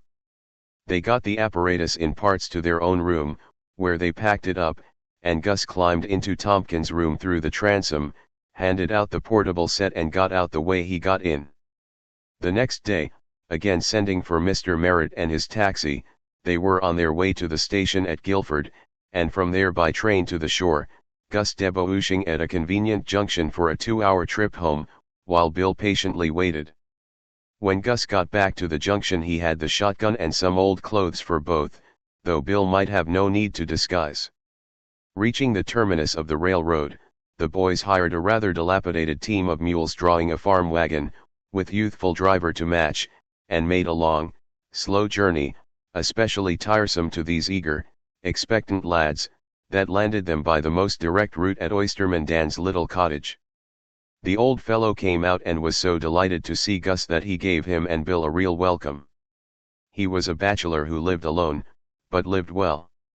He kept to himself and yet was not averse to having a little company of his own choosing.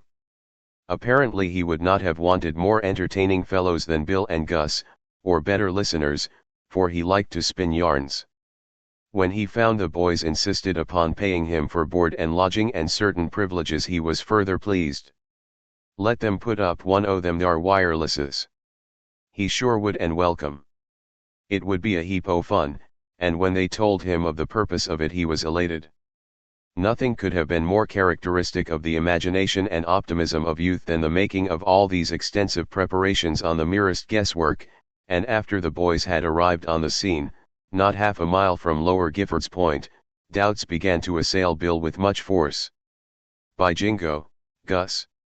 Here we are, at considerable expense and a deal of trouble, taking it for granted that we're going to do wonderful things, and we even don't know that the theory we are working on is worth a blamed thing. Oh, yes, we do, said the intuitive Gus, who, looking like a woebegone swamp dweller, had just come in from the dunes. And soon we'll know a whole lot more. I just saw 2 gunners in the woods above the point, and if they aren't Italians I don't know one. The boys were a long day putting up their transmitting instrument, with its extensive aerial stretched between tall pines near the cottage. They would depend on the portable receiver.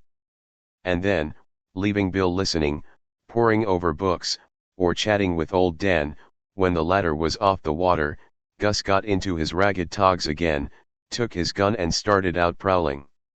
And he prowled wisely and well. Chapter 13 Gus.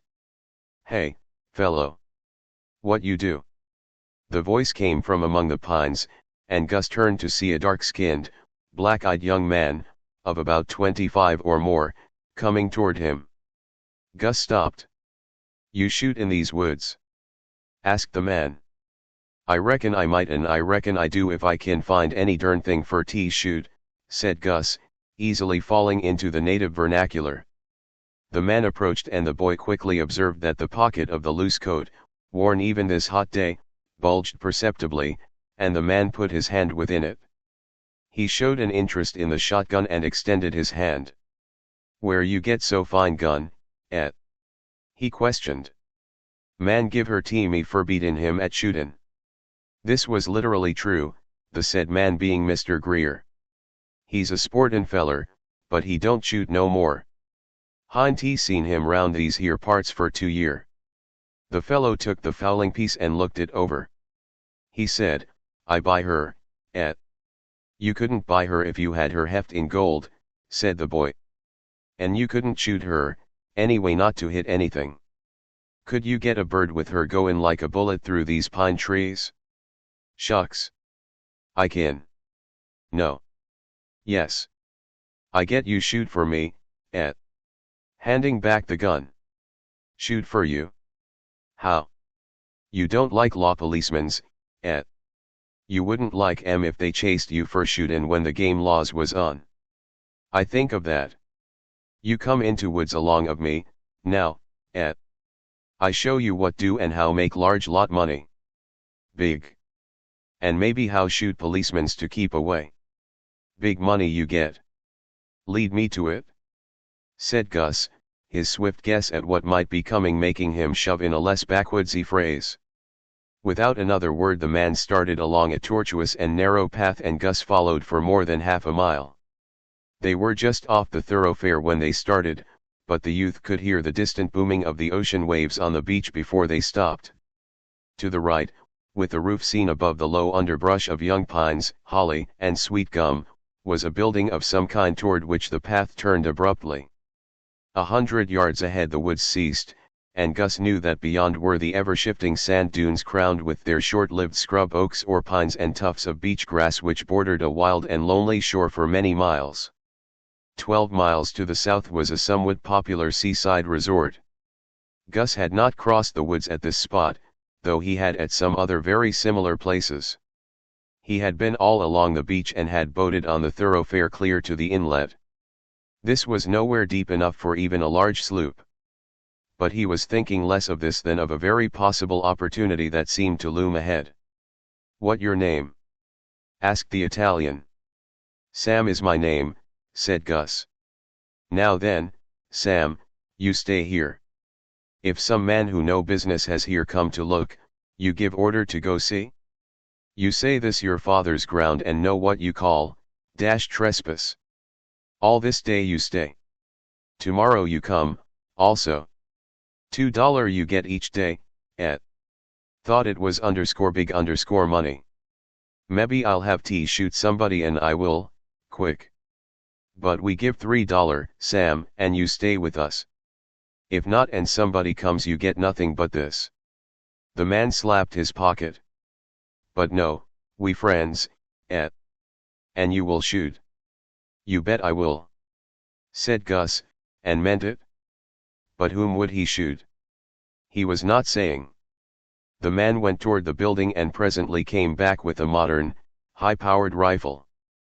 He edged off through the woods to the left. After a while he came back with another fellow and they fell to talking in a language which Gus could not understand. They stopped for the new man to look Gus over and the boy turned his head to gaze at none other than his late schoolmate and bitter antagonist, Luigi Malatesta. The general resemblance between the two men made Gus know that he had been talking to the older brother. Luigi, the younger, went off. At that distance he could not have recognized Gus, though for one moment the boy had a queer feeling, a real bit of fright, but not enough to rob him of the quick sense to be ready with his gun if his enemy had guessed his identity. On second thought Gus felt pretty sure that if he kept his ragged hat well pulled down Luigi would never know him. And Gus was tremendously elated, so much so that he could hardly keep from prancing or slapping himself, but the danger of what he meant to do, and to do quickly, kept him from undue exuberance. The elder Malatesta brought one other fellow, evidently an American, to take a squint at Gus. Gus called the Italian over, "How many of you got here, hey? I don't want to shoot one of not any more, 3 of us, you 4. What is all this fuss for?" asked Gus. The fellow seemed to ponder a moment. "I tell you," he said, as though with sudden conviction. "In the hut yonder is crazy man. Our brother, yes. We love him, ver much. But he malsa no insane lick a fury. And we disgracia. But he not go to a silo hospital and treat bad. Oh, no. We swear it. They want get a him. We hit him and give him treatment medicine, licka say great doctory. Doctory come 2 day more tardo. We guard brother ver fears fight. No let go no let police amon come. See." Gus nodded slowly. It was a well-told yarn, a plausible lie. In a good cause could he not take a turn at that? "By cracky, you're dead right to make 'em mind their own business. It's your business, ain't it? I'd serve 'em that away, too. I'll bluff 'em, and shoot, too, if I got to. Where's these other 2 standin'?" The man indicated a spot to the left, another beyond the cabin, and his own position toward the beach. They probably stood on sentry duty most of the time. Gus was given the most dangerous place, the one most likely to be the way of approach. Well, he'd better act, and quickly, if he didn't want the officers of the law to step in ahead and spoil his own plans. Gus waited until he felt sure the men had taken their places again. Then he contrived a neat bit of strategy that was almost too simple. He meant to get a peep in yonder building, or hut, as the elder Malatesta had called it, and he meant to do this at once. Rapidly and silently he sneaked through the woods until he stood close behind the American gunman who sat drowsily on a log, his gun across his knees. "Say, Bo, get next. They's a couple o' men sneakin' through the woods round beyond you. They ain't comin' my way. Lay low and watch 'em." The man crouched. Gus crept back and then out toward the beach where, by sheer good luck, he came across both Malatesta brothers talking. When they were still at a little distance from him he told them the same story and instantly the elder was on his guard while the younger brother left, crouching as he progressed toward his station. Gus, also crouching, went back quickly. The boy felt sure that these fellows were armed and that they would remain fixed for a very considerable time, all of them well out of sight of the building. Cautiously at first, then almost running, Gus followed the path right up to the door of what was really a stout log cabin, the one window barred with heavy oaken slats, recently nailed on, and the door padlocked. Gus went straight to the window, thrust aside a bit of bagging that served for a curtain and peered within. Speaking hardly above a whisper, he said, "Hello, in here. Who are you? Is it Tony Sabest?" Chapter 24 The Prisoner. "Well, what do you want? Who are you?" Gus felt his heart almost leap in his bosom. The voice may have been a little huskier, with an accent of suffering and despair, but it was recognizable. "Keep very quiet, Tony. I'm not supposed to be here, but out yonder, guarding the path. Paid to do it, you understand? But lie low until tomorrow. Then but tell me, I seem I who can you be? Oh, what? Oh, you don't know me, sure enough. I'm Gus, Tony Gus Grier. Bill Brown and I are down here to get you. But that must keep. Lie low, old chap. I've got to get away now and go awfully careful, but it'll be all right. Oh, Gus. My friend Gus. You here and for me? I believe the world, but no matter now. Oh, my good friend Gus, you will not never give up? You will. Oh, my friend, go slow, Tony, not so loud. Do you think we would come this far and then go back on you? I must get away now right off. Lie low. Gus felt an almost irresistible desire to break open the window or the door at once and get his friend out. Then, if need be, fight their way to safety, but common sense told him that the certain noise of doing such a thing would be heard and perhaps his effort defeated, with great danger to himself, and Tony, too. If there had been but one guard or even two, but three were too great odds. Back he went to his position, and there he watched for the rest of the day, elated with his discovery of Tony, saddened by the delay, grinning at the thought of the Malatesta and their confederate compelled to watch, almost motionless, for the supposed prowlers. At last darkness threatened. Those small banditti, the mosquitoes, as bloody-minded as the Malatesta, began to sing and to stab. The assassin owls made mournful cadences in keeping with the scene and its half-tragic human purposes, while the whippoorwills voiced the one element of brightness and hope. The young fellow in the narrow, dark, log-walled cabin, with its barred window and padlocked oaken door, had been long disconsolate. But now, for the first time in many days, hope came to him as he walked back and forth, fighting pests, still tortured in mind, fearing failure, wondering, praying, yet proud and never beseeching, waiting for another and perhaps a brighter day. For 3 months he had been a prisoner, waking from a fevered sleep after a long illness, his splendid constitution alone serving to doctor him. He had found himself mysteriously at sea, in the locked cabin of a tossing yacht that knew no harbor of rest. He had been denied even the chance to talk to, or to know his jailers. He had managed to keep alive on the rough, often unpalatable food poked under his door. There was no response to his callings, hammerings or threats. A less balanced, hopeful, kindly, gentle fellow would have gone insane. Then, gagged and bound, he had been dumped about almost like a sack of wheat and landed in this horrible place alongside of which his prison room in the yacht was a palace. Now here for the first time had come a friendly voice, that of more than a friend, indeed, and he had again seized upon hope. Yes, he would lie low, be patient, hope on and wait. Chapter 25 Strategy.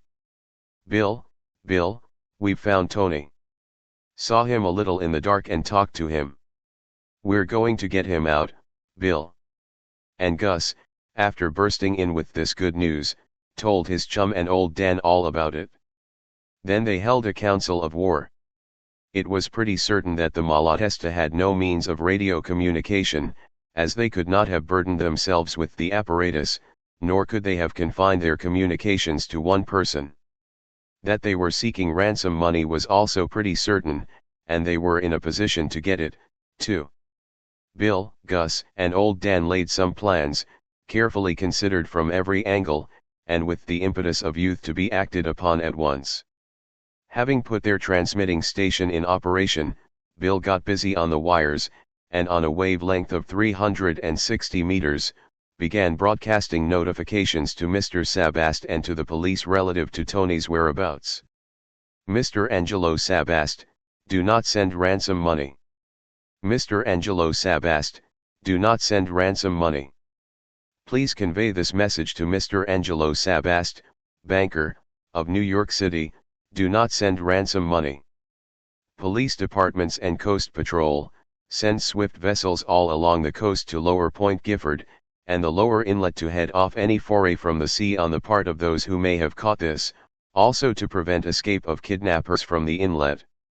Send men to surround the point and cut off escape by land along the peninsula north of the inlet, also to watch the lower thoroughfare. Some men meet the senders of this at Oysterman Dance, in neck of woods above Lower Point Gifford, to raid kidnappers' roost from there, and effect rescue of young Anthony Sabest. Station men and vessels tonight. Watch all landing places around Lower Point. Be prepared for trouble.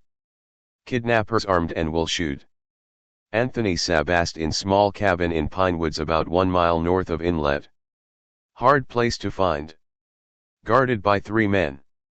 This is William Brown speaking, at Oysterman Dan's cottage for Augustus Grier, also. Have situation well in hand. Please radio reply at once. Bill switched off his batteries and clamped the phones of the receiver to his ears. He had to listen in for but a few moments. Police Department, City. West Rural Section speaking.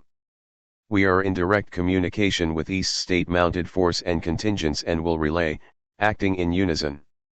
Also in communication with Coast Patrol who also have your radio, no doubt, and will act independently. We are sending men and will make raid in morning, closing in north of Lower Point. Men sent to Oysterman Dan's house tonight. Coast Patrol will also go out tonight. Will advise you personally in the morning. Have Dan send boat for men across thoroughfare to Stone Landing. If men not there by 3 a.m., go to Possum Beach and wait. Bill still listened and the message was repeated, almost verbatim, then silence. He communicated the information to Gus and Old Dan, and the oysterman went off to tidy up his boat for the trip. Bill and Gus decided to snatch a little sleep. Old Dan, who had napped in the afternoon as usual, agreed to wake them before he left at about 2 o'clock, which he did. Bill, I've got a hunch we are going at this thing a little too fast, said Gus. How too fast? We can't delay at all, can we? But suppose, when the police make their raid, these Malatestas get desperate and mad enough to kill Tony. They're a bad lot. I've a notion we ought to get Tony out of there before the iron gets too hot, eh? I guess you are right, Gus. Look, Bill, here's a scheme. What if we work it this way? Gus proceeded to outline a plan with every detail of which Bill agreed, and it called for action. Taking the revolver and some extra cartridges, Bill hobbled along by Gus, who gave him a lift, now and then, piggyback. The boys made their way south for more than a mile along the thoroughfare swamp edge. Then they turned sharply on a path across the wooded peninsula to the beach, and went another half-mile among the dunes. A very tall pine tree against the skyline gave Gus his bearings. A little below that they stopped, and Bill found a comfortable hiding place among scrub pines, with the boom of the breakers in his ears and the sea breeze keeping off the mosquitoes. Gus cast about silently for the path that led into the kidnapper's cabin. Finding it with some difficulty in the darkness, he noted certain landmarks and went back to Bill. Agreeing on signals in whispers, Gus went back to the path and struck a match, whereupon Bill fired a shot, and immediately afterward, another. Then Gus swiftly made his way directly toward the cabin, and when near it, called softly, "Hello, hello, you fellers. It's me, Sam." There was a very profound silence for a few minutes. Gus called again, "Hello. It's me, Sam. Don't shoot." And very much with his heart in his mouth, but still determined, he advanced, crouching low so that a bullet would most likely pass high over him. Suddenly a figure appeared directly in front of him and a flashlight was thrown in his face for an instant. Gus knew that he had been identified. "Lay low," he whispered, not forgetting to keep up the dialect. "They're out there, somebody sneakin' along in the open. I seen 'em and let fly at 'em and they shot back, but I run on down the woodses. Get your gang and come along so's we kin head 'em off if they start in here." "How we do that?" "We stay here and fight 'em, and that'll give 'em the lay o' this place. We want to draw 'em up the beach. Chase along up through the woodses and come out 'bout a mile above and shoot once it twice it." Two of us kin do that and two kin lay out yan at the end o' the path and watch for any of em startin' in this away, and then you kin lead em off. See? That's the way the smugglin' fellers do it. The plan must have looked good to the fellow still in the darkness. Gus did not know to whom he was talking, but he heard the man walk away rapidly. He waited, as though on pins, and in a moment 3 figures loomed before him, one voice questioning him again. The boy tactfully repeated his suggestions, then turned back with them as they started forward, evidently agreeing. One fellow, Gus could see, was rubbing his eyes. All carried guns. 2 men kept to the path that led toward the beach edge of the woods. Another and Gus went straight on. Presently Gus suggested that they stop and rest a while, then move on farther up, stop, scatter a little, and listen. He would sneak out into the open, he said, and look around. There was no danger of his being seen.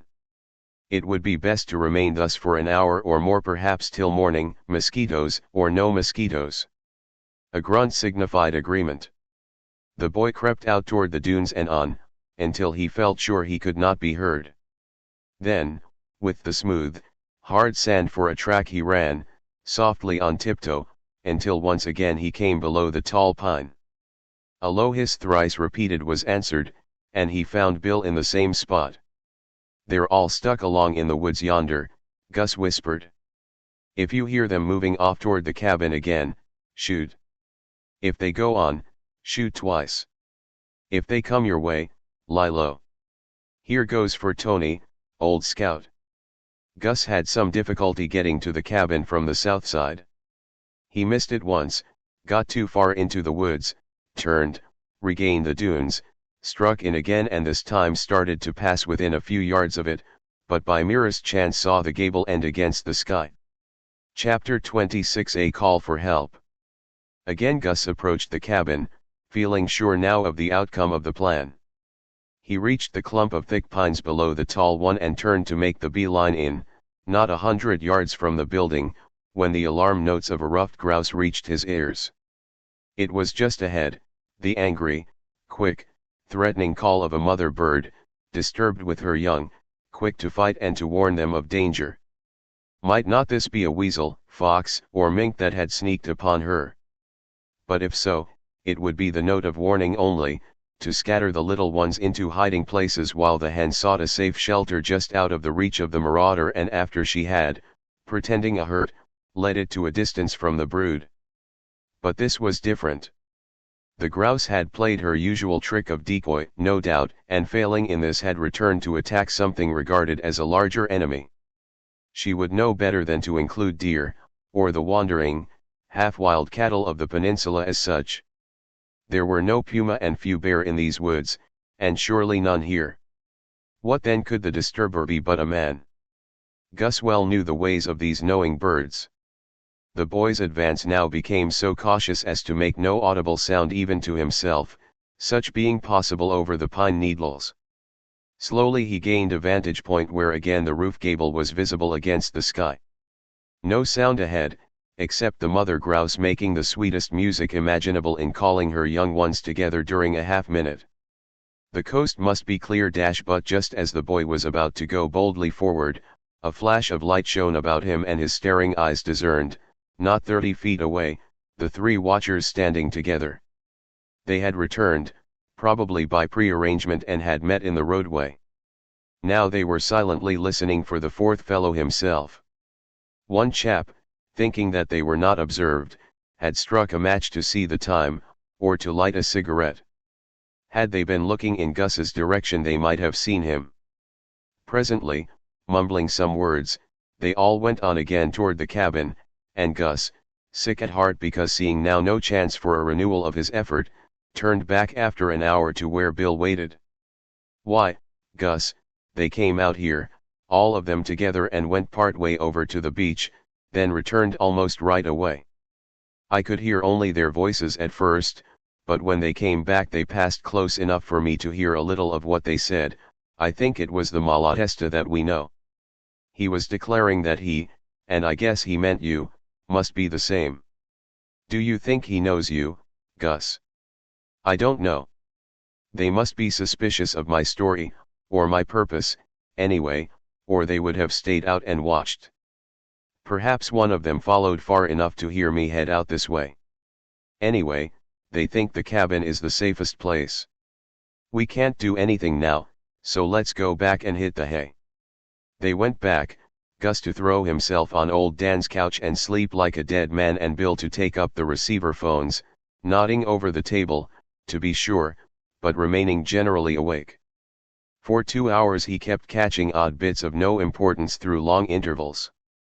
Then suddenly he sat up and, reaching over, poked Gus with his crutch.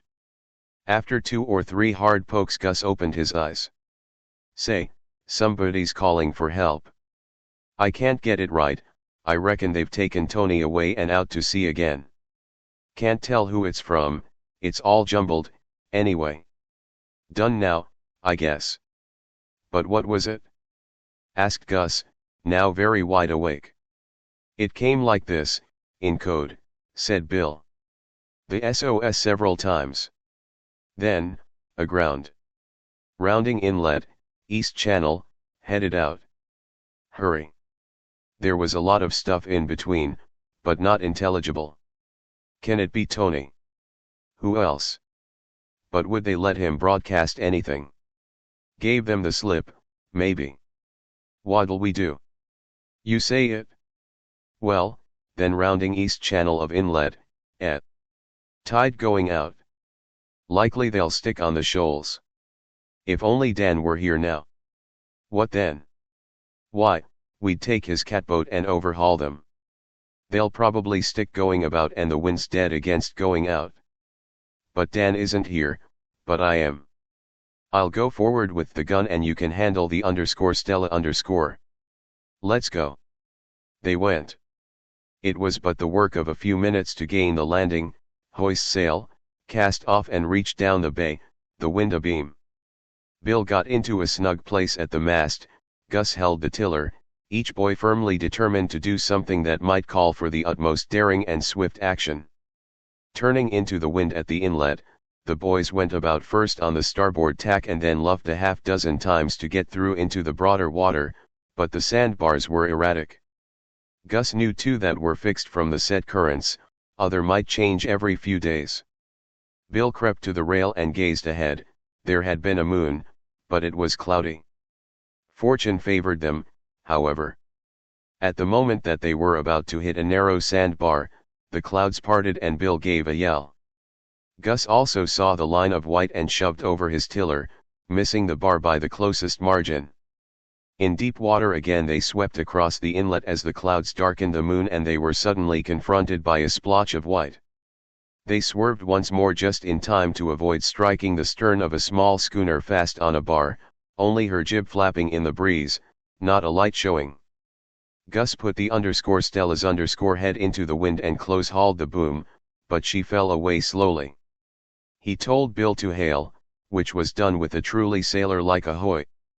Repeated many times, and followed by the landlubber's hello, there. But without getting an answer. Gus had to work around to get the wind so as to come up again.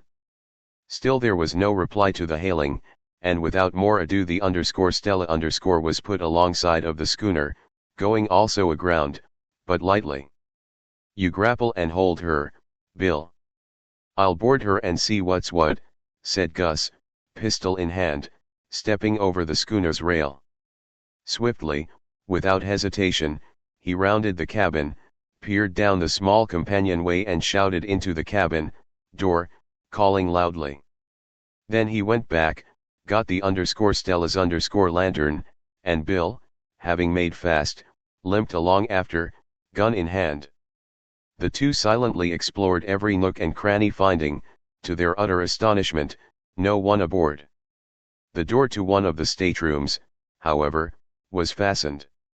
"I wonder if somebody is in there," whispered Gus. "Must be. Looks funny." "Let's call," Bill suggested. "I guess we'd better beat it and mind our own business," said Gus, loudly. "Come on, we don't belong here at all." Had the boys been suddenly confronted with a genie, At the behest of Aladdin's lamp, their surprise could not have been much greater than at the response from within the room. It was a girl's voice that reached them, and though very sweet and low it was full of trepidation. "I hear you. What can you be plotting now? If you intend to kill me you will have to destroy this boat to do it, for I'll surely kill you if you try to break in here. Now, you'd better listen to me again. Sail back and I'll see that you're not arrested and I'll get you a reward. You will only get into jail by this I guess, miss, you're talking to the wrong party," said Bill. "You're mistaking us for somebody else," asserted Gus. "Oh, who are you, then?"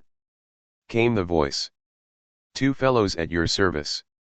We got a radio at Oysterman Dan's and thought we could rescue. I sent it. I got to the wireless when they were working to get us off. But please tell me exactly who you are." "We are Marshallton Tech boys, down here on vacation. That's all." "Oh, you are? We know the professor of political economy Jennings. He's one of our favorites. Fine chapter. And that was where that boy was kidnapped, too." "The same. He never turned up." Bill nudged Gus. "2 weeks ago I was at Guilford and saw the ball game with Marshallton Tech," said the voice. "Hooray. Right out here with me is the pitcher who won that shutout for us." "No. Do you really mean it? And then it was you who hailed and came aboard just now, and the others have not returned. I can trust you, can't I?" "Why not? We're really harmless. But tell us, who are these fellows?" "I do not know, except that they are scoundrels and thieves. Of that I am sure." The door suddenly opened and a figure stood before the boys, something white, glistening and menacing in her hand. An arm was outstretched to turn a switch. With the flooding light Bill and Gus beheld a very pretty girl of about their own age, who smiled at them and hastily held the revolver behind her. Reassured, she calmly continued, "I am Lucy Waring. May I ask?" "My chum here is Gus Grier and I am Bill Brown." "I shall be indebted to you forever," the girl said graciously. "You see I am in an awful fix. Those men deliberately stole our boat. This is my father's auxiliary yacht, the _X-ray_. My father is Dr. Lewis Waring, of the great Dr. Waring, nerve specialist." "Nerves, yes. I believe people call him great sometimes. You see we have a summer home at Hawksbill, just below the inlet here, and we girls, my 2 sisters and some friends are there now. Father and mother are coming down tomorrow. I'm fond of boating, and sometimes, just to be on the water, I come down and sleep in the yacht. Tonight I did, and I waked up to feel that we were adrift and sailing, with somebody on board too, I think. While I was wondering what to do, one came and tried my door and called to me.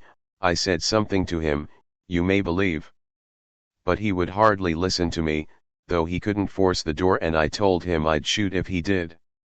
Presently we went aground and the men went back and started to work with the motor. I slipped out and got at the wireless, locking my door after me and locking the wireless room door. I don't know how they didn't hear me, though they were making an awful racket trying to hammer something. I sent several messages, then I listened and still heard them talking and slipped back. They couldn't get the engine to run. It can hardly be cranked, but it has a starter which they didn't understand. About half an hour ago they went off in the dory and I thought they were returning when you came. And you have no idea who they are? None whatever. I only know that the talk of the one that called to me sounded as though he were a foreigner, perhaps an Italian. About the other I couldn't say. They surely meant to steal this boat, and if they had not stuck here, I don't know whatever would have become of me. And now, may I ask of you to start that motor and get you back? You sure may, and it ought not to be much of a job. My father will liberally reward you. We don't want any reward, Miss Waring. Doing mechanical stunts in trying to rescue people is our specialty. Chapter 27 Under Fire. I have a hunch, put in Gus, that those fellows may come back any minute, possibly with some means, or hoping to get this boat afloat. We don't want them to catch us off guard. I'll stand watch, said the girl. The slightest intimation good. Let's look at that power plant, demanded Bill. It was a matter of minutes only, although the time was lengthened by the boat thieves having hammered the gearing that connected with the starter, trying to slide it along on its shaft key in order to permit the cranking. They had failed in some way, however, to manipulate the gas and spark.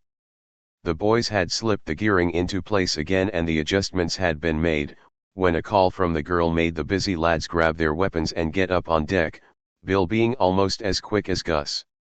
Not 50 yards away and plainly seen in the now unclouded moonlight, a skiff was approaching. The boys, lying flat on the deck and peering over the rail, and the girl, crouching in the companionway, could see 3 persons in the dory. Gus again told Bill to hail. Ahoy, there.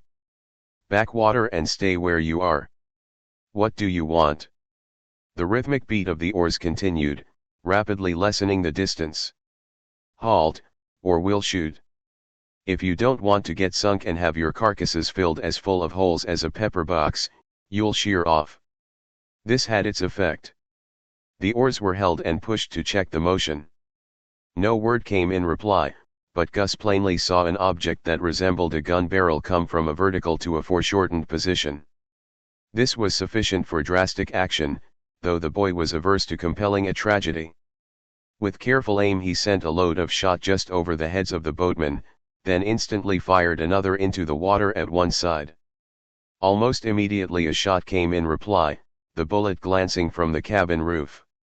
Gus slipped in 2 more shells and coolly waited, knowing that there was only a remote possibility that the shots from the dory would do any great harm, but intending, if the rascals fired again, to give them a real taste of buckshot firing, at the bow of their boat first, to splinter and sink it gradually, then at the men if they persisted.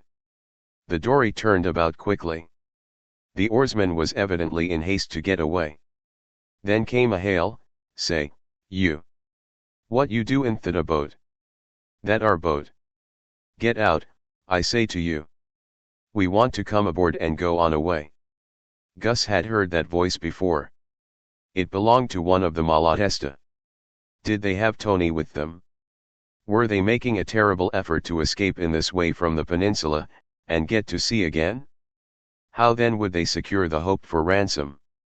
Or were they merely going to hide the _X-ray_, expecting to use her if their scheme fell short? Bill had sensed the situation. Your boat, is she?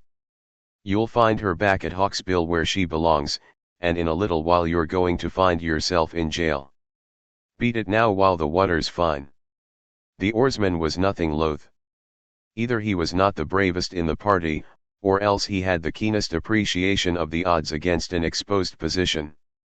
In a very few minutes the dory was a mere grey wraith on the water, but there it hung. Evidently the rower was overruled by others less cautious, or of the certain conviction that at the distance the yacht was a better mark than a rowboat. Bill had the motor going in a jiffy. Gus was at the wheel, crouching. Throwing in the reverse clutch he sent the boat off the sands.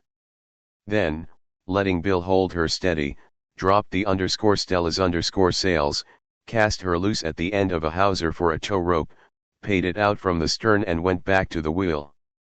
He was about to swing round and head back into the narrow channel free from sandbars, which he could discern by the rougher water, when bullets began to come from the dory. They were aimed at the wheel and whether sent low or not, the trajectory, even from a high-powered gun, would pull them down to the danger level. One struck the mast directly in front of him. One hit the deck and glanced singing. The music from another flattened bullet was stopped by the water beyond. Gus wanted desperately to get behind something, for this firing might mean death or wounding at any moment. But he held on, hoping shortly to get out of range. Bill, at the rear hatch, called to Gus to set her and come below, and Gus called back that they'd be aground again in a minute if he did. Then a brave deed was done. The girl, perhaps as fully aware of the danger as the boys, leaped into the cabin, came out with 2 chairs and some cushions, erected a barricade alongside of Gus and said to him,